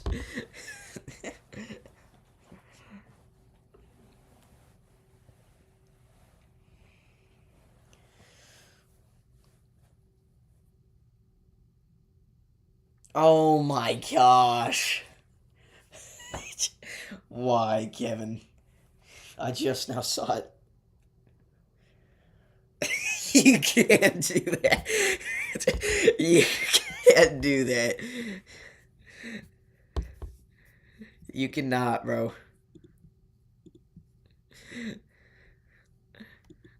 Alright, that is hilarious, though.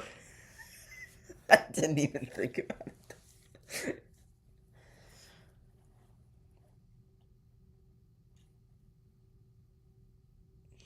Kevin stealing limes from Eminem.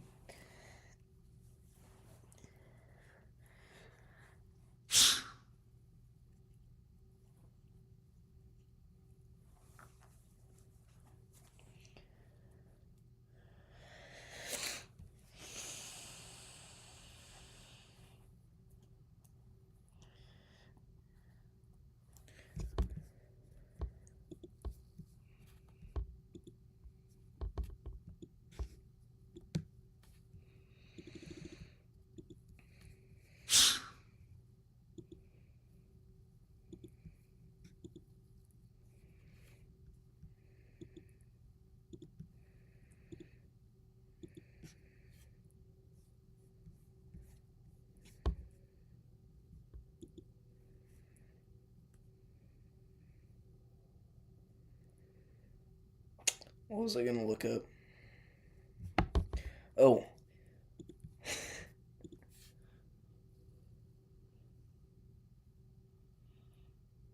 Bruh. Airborne.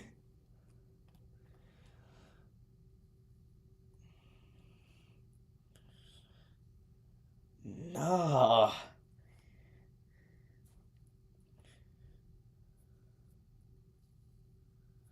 It's wild work. Yes, bro, I chased Waco in 1953. What do you think I am, a loser? By the way, why have I not heard anything about Waco in the past, like, 3 years? Like, Waco used to be discussed all the time.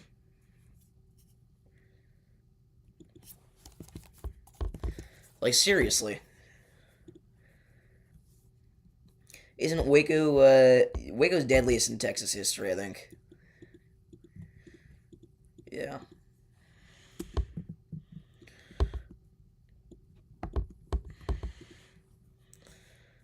114 fatalities, 597 injured. This is also a $1 billion disaster, I think, if I'm not mistaken.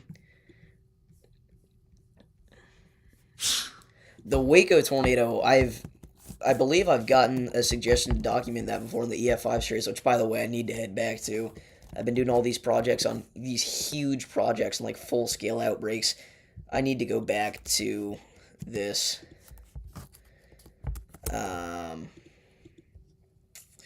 But Waco was like a historic catastrophe for Central Texas.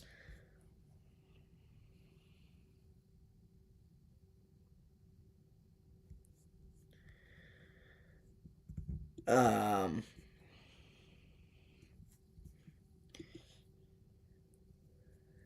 Wait, what?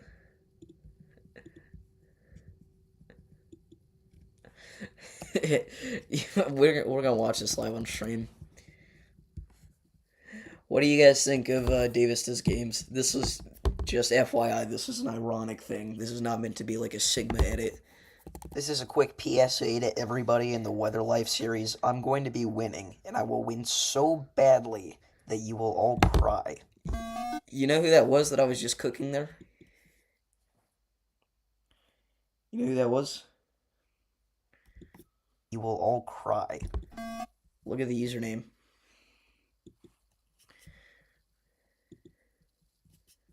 Who do you think that is?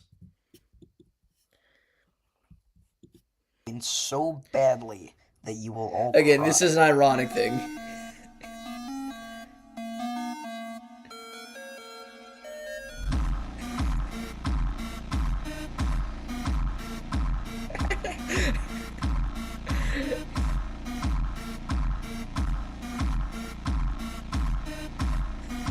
It's so bad. It's one of those things where it's so bad, it's hilarious.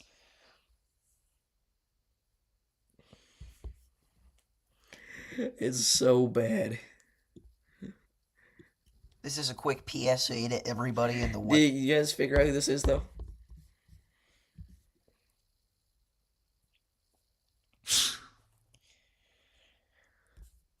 No, when I'm 17, I'll still think it's funny. Yeah, I'll probably get bullied for it, but that's fine.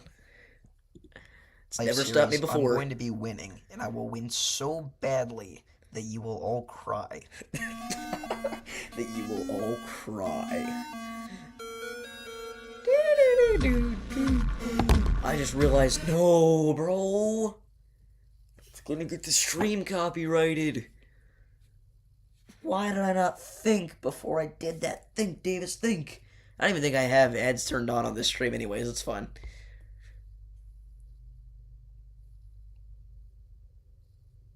It's a burger situation all over again. Tastes like a burger.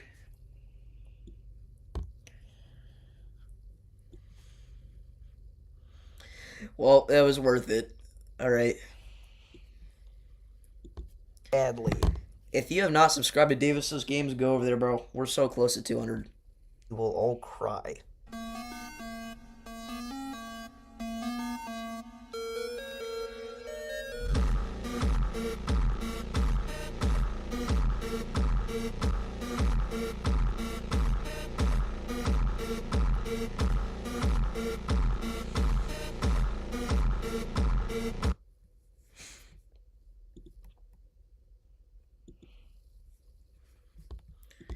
Anyways. Chat. I think we're done. Let's be real, this has been a chill stream.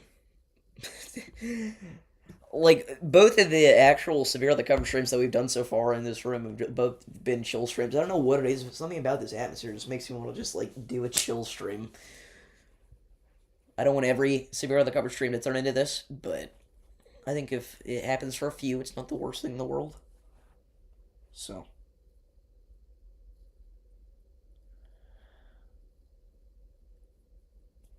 But yeah. Sounds good. Severe weather, I'll react to it. I mean, maybe not on stream, but I'll respond to it. Um, but yeah, I mean that's about all there is to say. I've legitimately never. Oh, Rock Springs. Never mind. I saw Valley Mills. And I was like, what is that? But when you put it like Rock Springs, continue stream.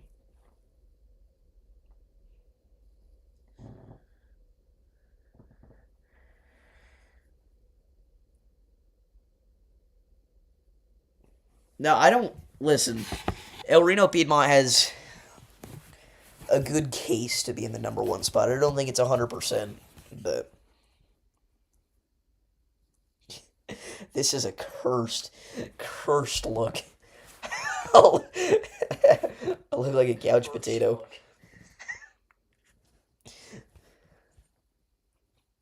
But yeah.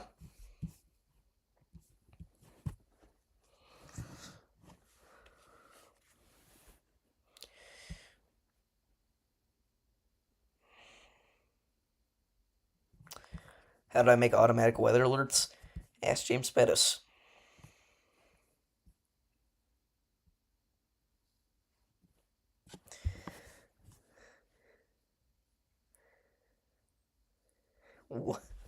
What is this, bro? Okay, here's a question.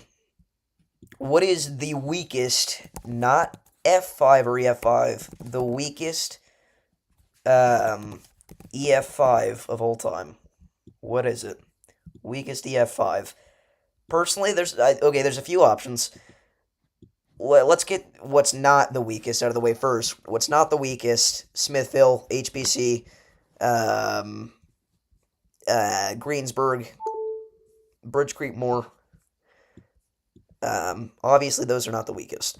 I'd even go as far to say as Lee, Manitoba is not the weakest. It comes down to Parkersburg, Joplin, Newcastle Moore, Philly, and Rainsville. People that actually live in like Philadelphia, Pennsylvania are going to get mad at me for saying that. Rainsville, Moore 2013. Rainsville 2013 Moore. It's 50-50 on Rainsville and Moore 2013. I see a lot of people saying Rainsville, though, and I think I'm fine with that. I think it's probably Rainsville. I think...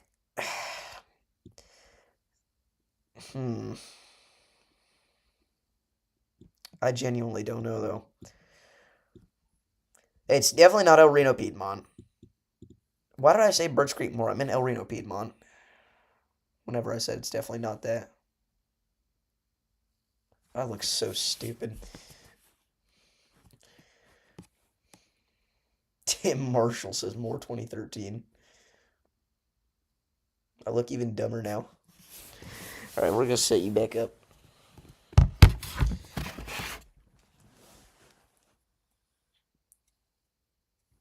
Bismarck 1953 was not an EF5, it was an F5.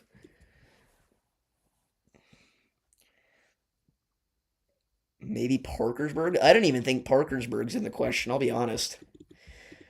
Parkersburg, just, I mean, honestly, like, just the videos of the actual tornado itself with Parkersburg tell you that it was not the weakest, in my opinion. Now, obviously, that's not an actual feature of strength, and it shouldn't be taken like one, but I'm just saying, it was impressive. But yeah. All right, let's rank the EF5 tornadoes on April 27th, 2011 in terms of intensity. Rank them 1 to 4, chat. For me, it goes 1 Smithville, 2 HPC and Smithville are interchangeable. 3 would be Philly, and 4 would be Rainsville.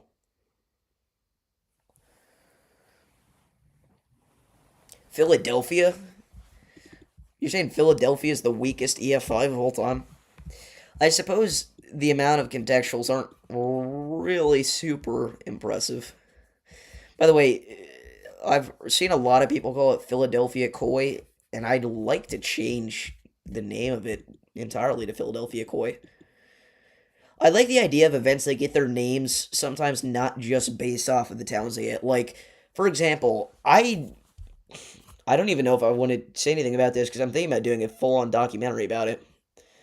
But in the chance that I don't, um, Hurricane Elvis. This was not an actual hurricane. Um, this was a derecho that hit Memphis. Like that is awesome that that's called Hurricane Elvis. Like that is so cool to me. I mean, obviously it's not official, but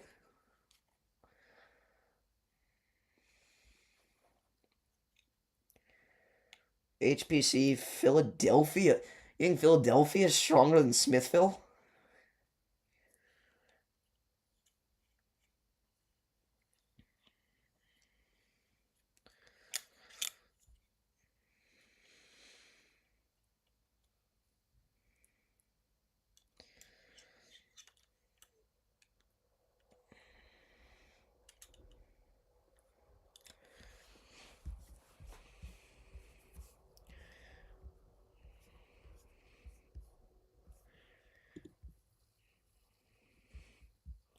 We're gonna watch my Sigma edit again.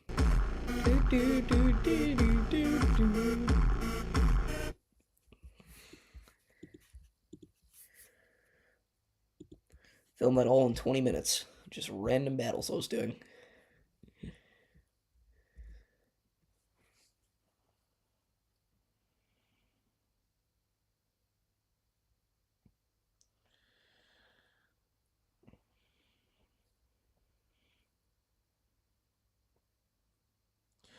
I thought about that Urks, but the problem with the hurricane documentary is there are so many different.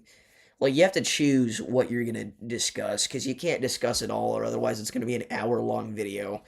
Um, Alferia, for example, if you look at his hurricane documentaries, um, you'll notice you'll notice that they were all like over an hour long. Like Ian, an hour 16.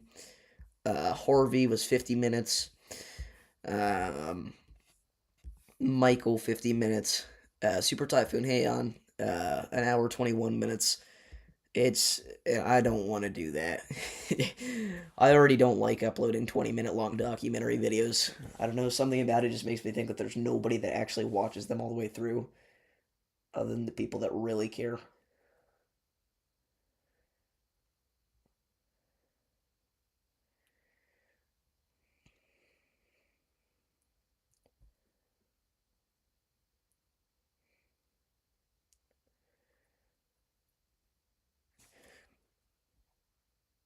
Yeah, I know, Kevin. We don't need.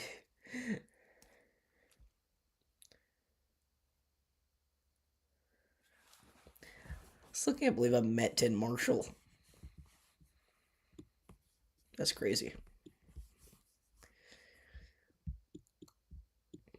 I didn't even like I knew who he was, but I didn't realize how much he's contributed to the weather community at the time that I met him. You know? You know what I'm saying?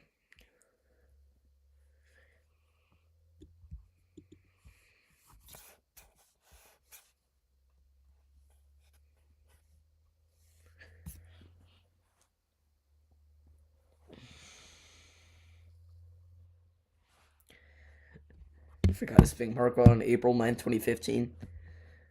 Alright, bro.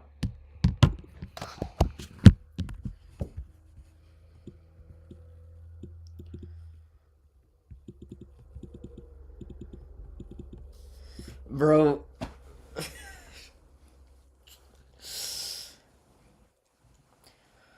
Well, April 9th, 2015.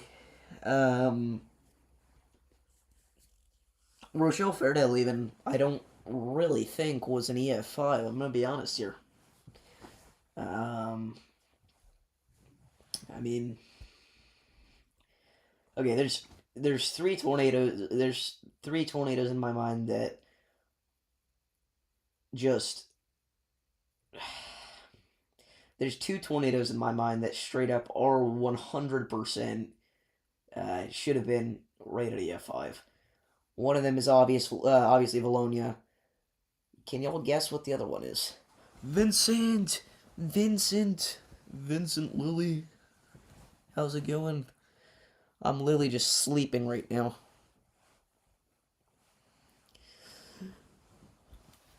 Seriously though, can y'all guess what the other one is outside of Valonia? Sleep stream is insane. Exactly.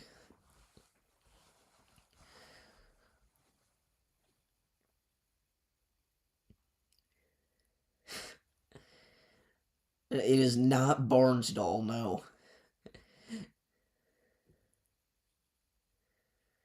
We did not need to know that.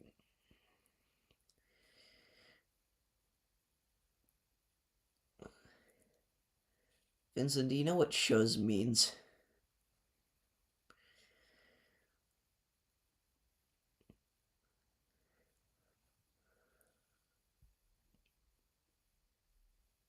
It's definitely not Mayfield.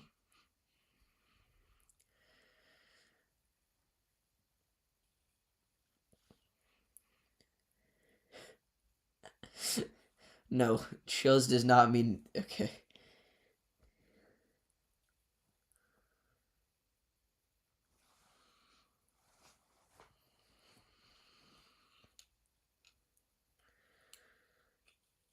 The weakest F5 could be Niles Wheaton. No.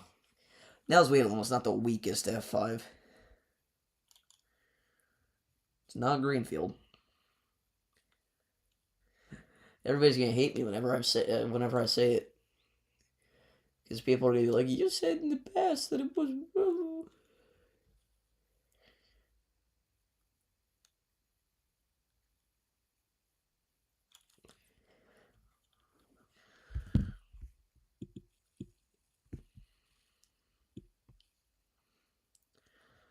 My boy doesn't realize that I am live. Ray needs to stop texting me. I'm live. I'm doing very important work. I say as I'm sleeping.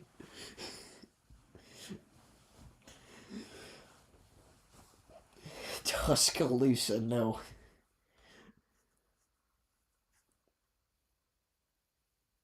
Mr. Barometer, bro. Get out! I'm sleeping. Goodbye.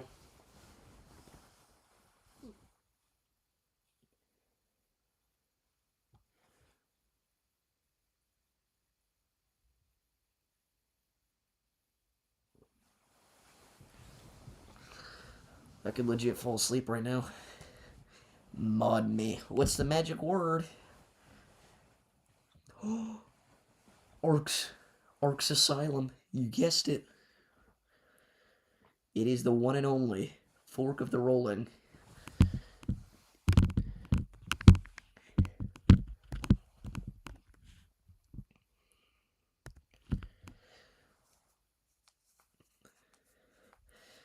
Hey, thank you for tuning in, Alan.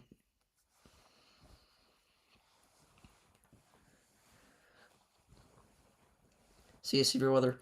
I'll check out your list.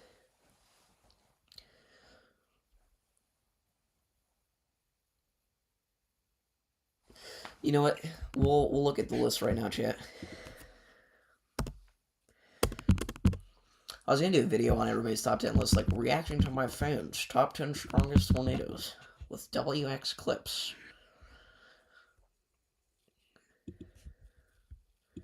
Okay.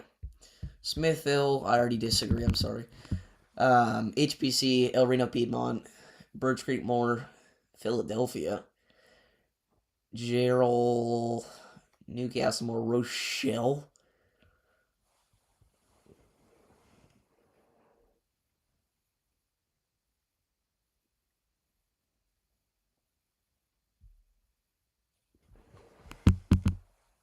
And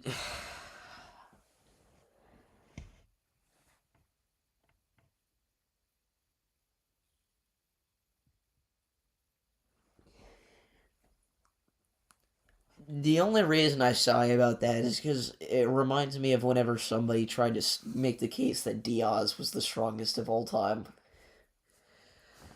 What a day that was.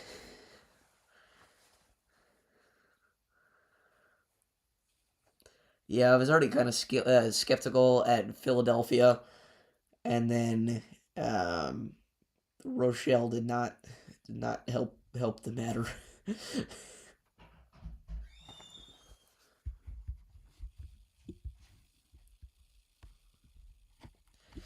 Rochelle is not in the top 10 strongest tornadoes of all time. It's not even close, in my opinion, but I think that's an opinion that a lot of people will have.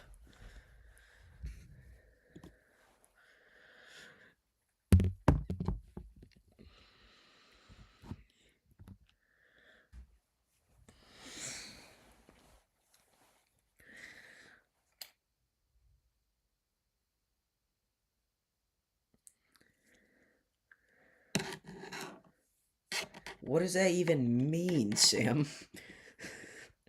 What does that mean? You went slow?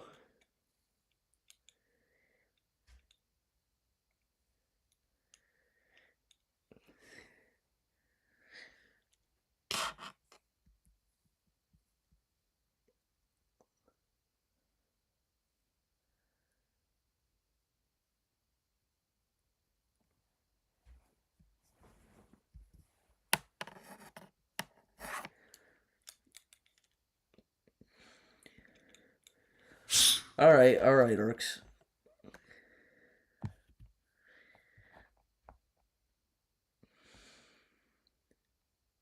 Davis, can I unsubscribe? I guess.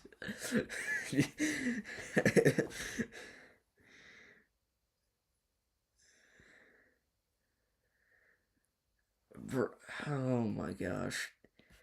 This is horrible.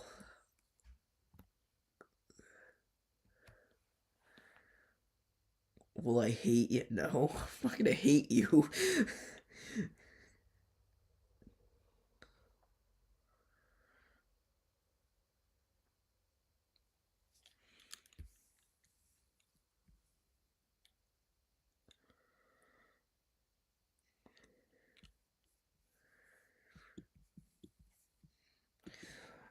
You know what's funny?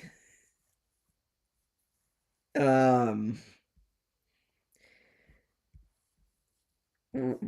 think about the fact that literally everything that Kevin said is he think of him saying it in an Irish accent.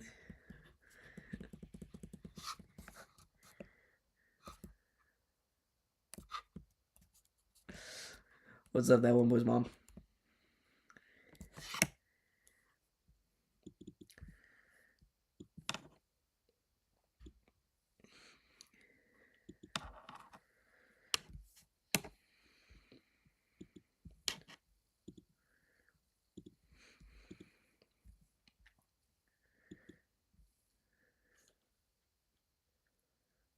You posted it? You posted what?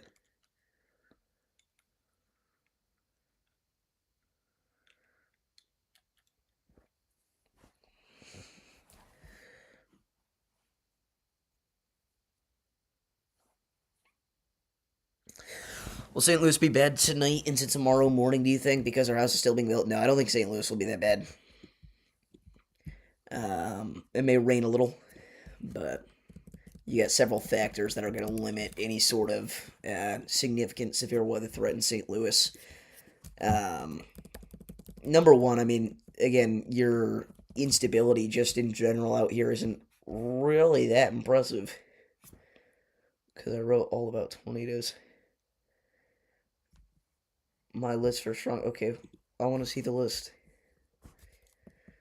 Number one factor is going to be your instability.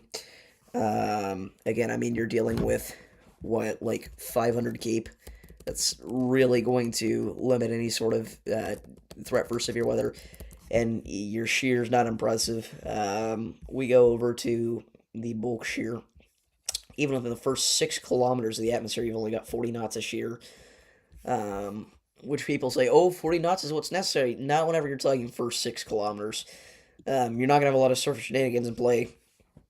It's just not a setup that will bring anything. Now, I will say tomorrow, St. Louis actually could have the threat for potentially a couple of tornadoes. I really think they should move this marginal risk further west. I've been looking at this for a while now. The greatest chance for a couple of tornadoes looks to be in southeastern Missouri in the late evening time hours, and even across parts of central Illinois. Like, if you look at, obviously, this is not the best way to determine an overall environment, but we're going to do it just for now to do it quickly. But if you look at significant tornado parameter values, you'll notice they're the highest in southeastern Missouri. And again, that is because look at your instability. First off, it peaks at 3,000 joules per kilogram. Your shear is not half bad out here. Okay, it is actually pretty bad. Wait, why did I think it was good? I could have swore it was good. Anyway, SRH values, not looking too terrible in the areas where we have supercells develop. Our dews, obviously in the low 70s, good moisture. It's not a horrible setup. Now, is it something that's very significant whatsoever? No, but some damaging winds, isolated tornado can't be ruled out. Brief little Cape NATO. I wouldn't be shocked if they moved the marginal further west. Yeah, I don't know why I thought the shear was good. My phone just died. That's fun. I don't know why I did it just down. I really thought the shear was good. Sometimes I think things like that and I'm just completely wrong for some reason. So, people did not like this one. Even Hunter Hurley said something about it. Let's check this out. Let's see.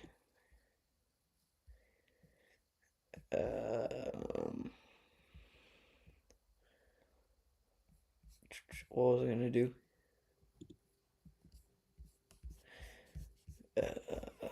Yeah. You still have time to take this down.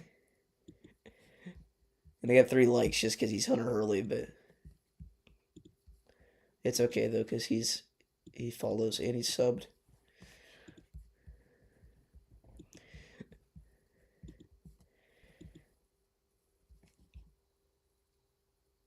Do I think you'll be able to go swimming tomorrow? As long as it's not in the evening, yeah. Yeah, you should be fine though. Is 25 knots a shear what you have?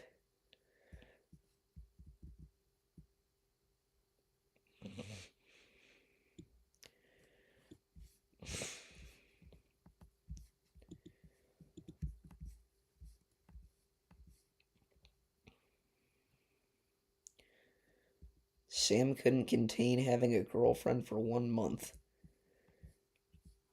Vincent,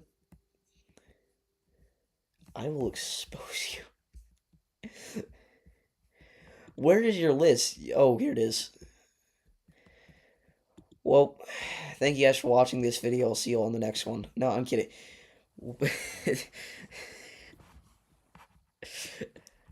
Alright, bro. Alright.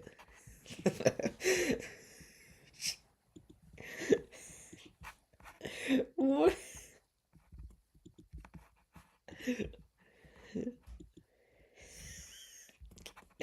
Andover 2022 Matador. What is happening? Panama City EF3. I assume you're referring to the 2024 one in January. Waco, Fargo, Noonan, Georgia. Mobile, St. Louis, Hollister.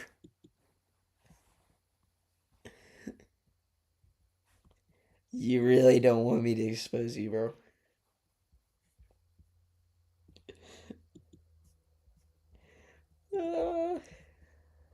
Oh, another top 10 list from Chunkita. El Reno, Piedmont, Hackleburg, Phil Campbell, Smithville, Xenia, Tri-State, Birch Creek, Philadelphia, El Reno, Gwynn, Greensburg. That's a decent list, yeah.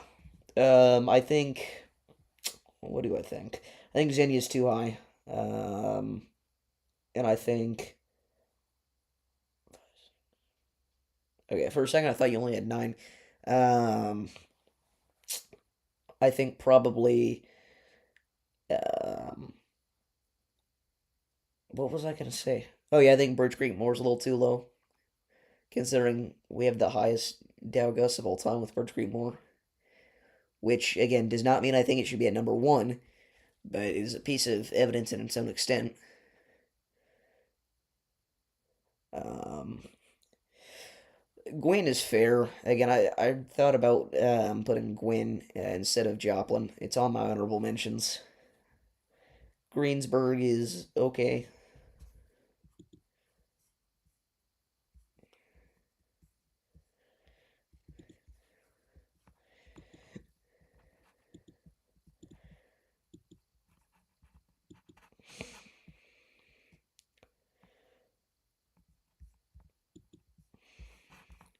I did actually, Weston. I said something about a Bengal land of Weston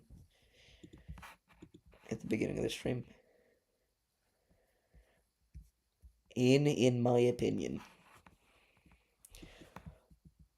otter.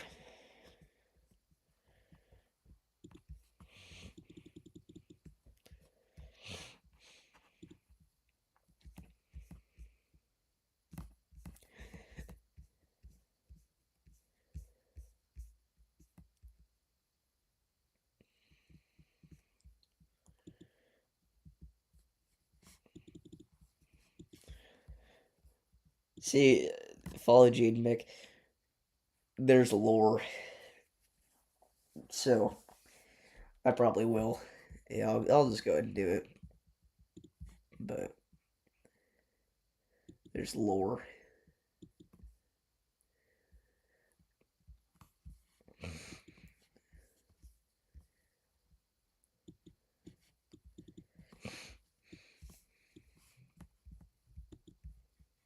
Mr. Barometer does indeed know the lore.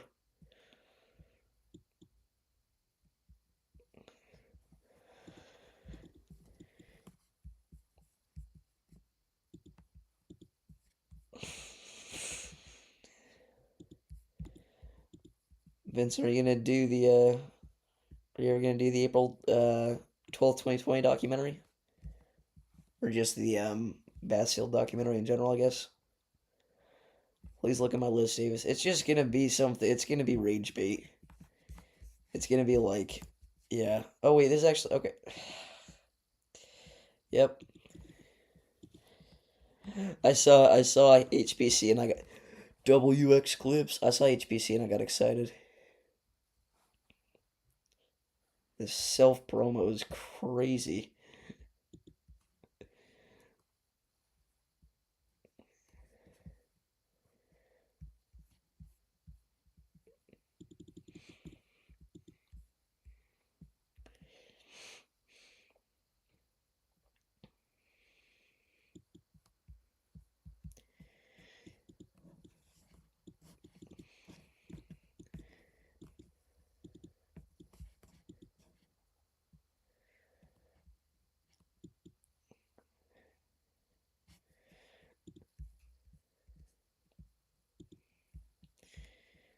Yeah, I mean,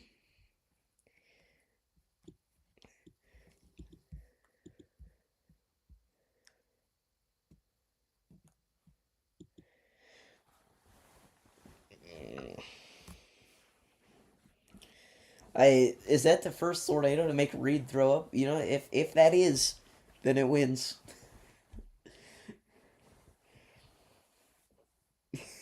That was actually the craziest stream he's ever done. Why do we? Why do people do things like that? I mean, admittedly, literally nobody thought it was that strong, but why? Why would we do that?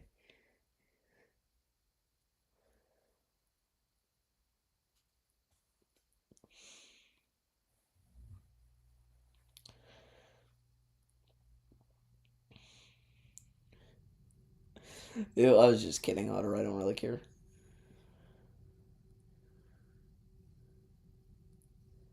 Three down recorded in 318.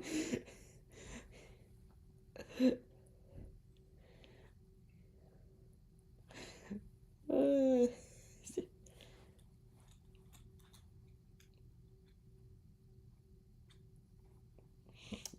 Alright, that was pretty good, Kevin.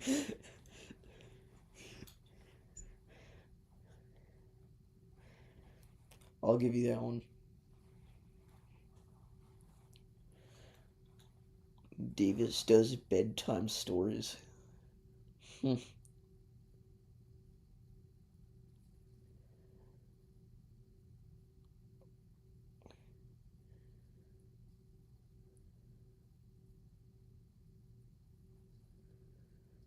Yes, Kevin is Capybara.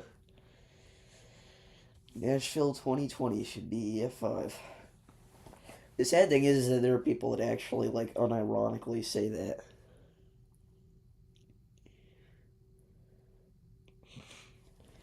Orcs is gonna be, it's gonna be more rage bait, bro. I want to see actual lists.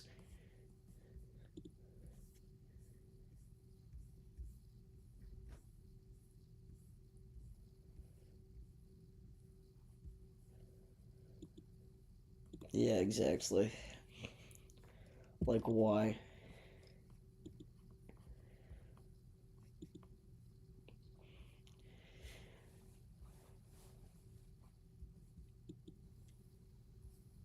Do I think you'll be able... Bassfield So-So is rated perfectly? I'd say so. Bassfield So-So was... Okay, a lot of people don't like that Marion was 190. I think if Bassfield So-So was 190, Marion was at least 185. I've seen multiple people actually say that. Most of them live in Nashville. No, that's not a jab at Levi. But most of them actually live in Nashville, but still people say it.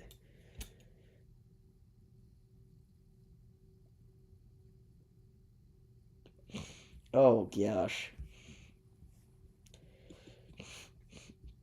I've asked ChatGPT to roast me. It's actually hilarious. It's like really specific too.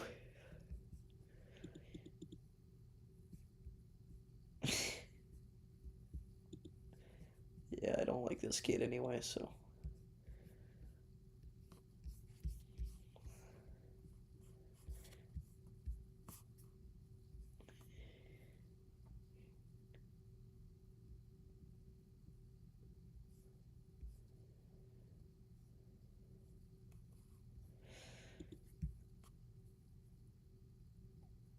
Ask Y'allbot to roast me. I'll ask Grok to roast me. If I could Tory any Tory. Didn't we have this conversation in private?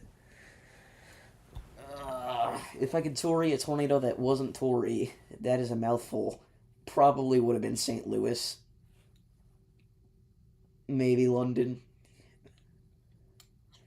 Um, perhaps Bakersfield. Oh, what else? Diaz.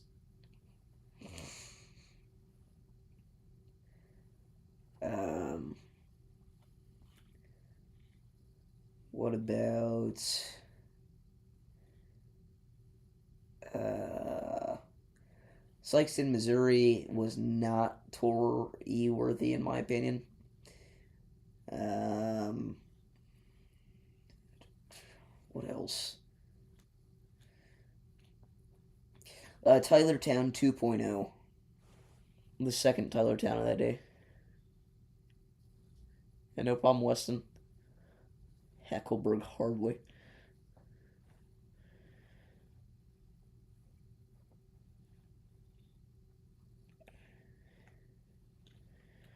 Huntsville 25 absolutely did not need to be a Tory whatsoever. And I got people got so mad for saying that like it had included by the time it was issued. Like what?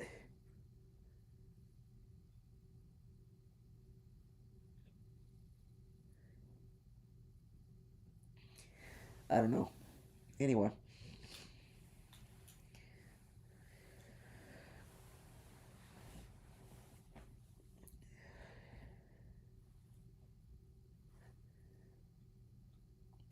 Yeah, I know, Goose, man. It's a meme at this point. We're keeping the title at for the memes because I forgot to change it for like an hour, and now it's funny.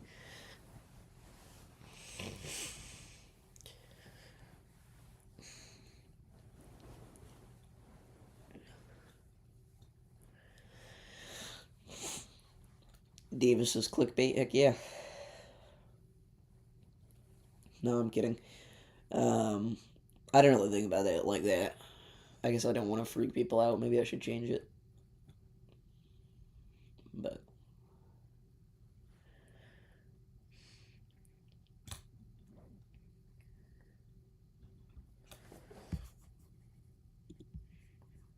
pin of shame.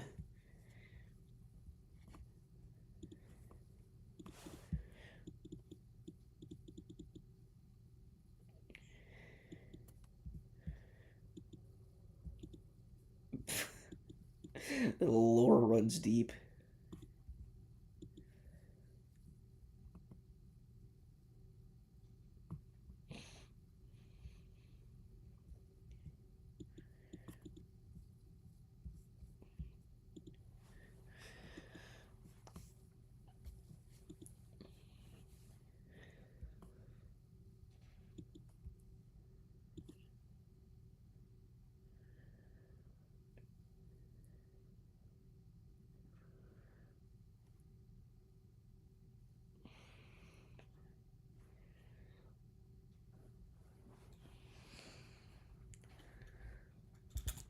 I tried to watch it, Otter, and it wouldn't load.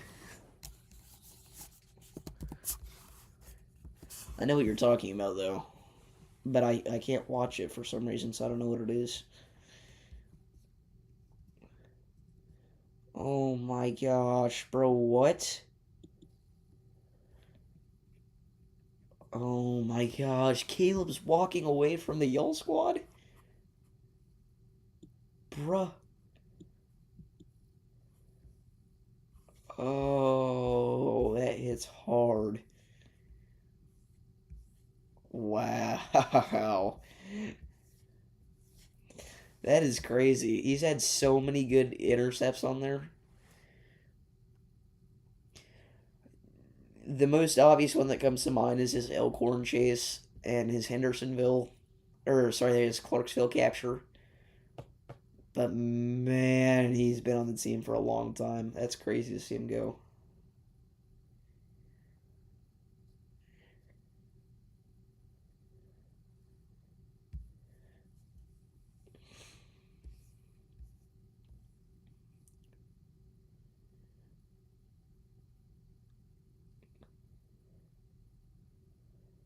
That's actually crazy.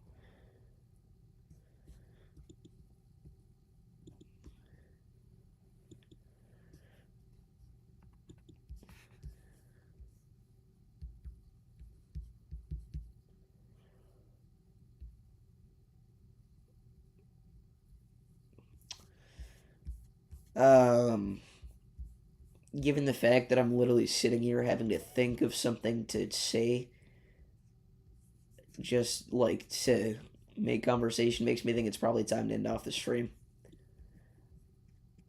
What about it, Otter? Because yes, I do.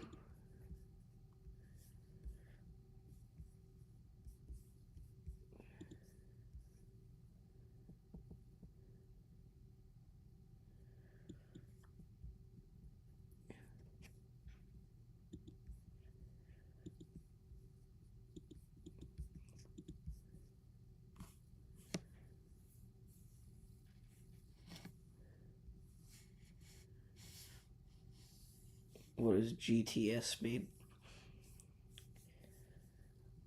You will never catch me doing a sleep stream now. No. No. Not in a million years.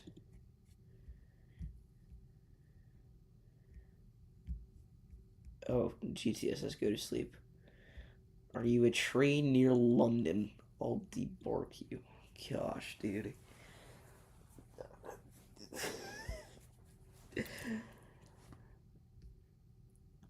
Probably $100.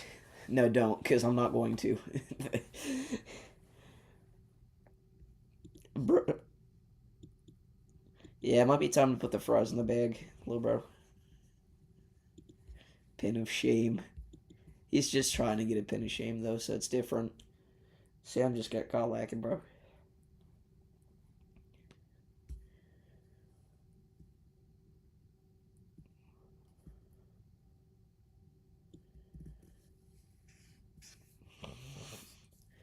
Alright, chat. We're packing it up. Thank you all for watching this live stream. Again, not every Super Weather coverage stream in here is going to turn into this, but the past couple have. All of them have so far. So, oh wait. No, we're not done. You know why?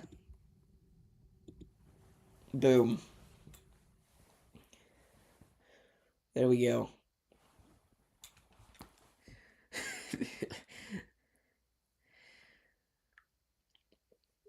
Should we do 5 more? Shall we do 5 more, chat? I just realized y'all can't even see me, bro. You have to make sure that you have allow gifting on, so.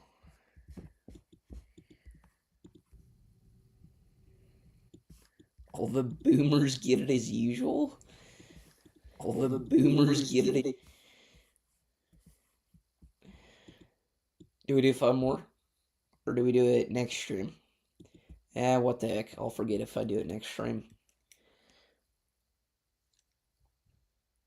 5 more, 5 more, 5 more. CG, Pickle Tweets, Tasha Scott, TJ Nance, and Pete. Oh, I'm glad Pete got one. Congrats to everybody just got gifted a membership. What is wrong with y'all?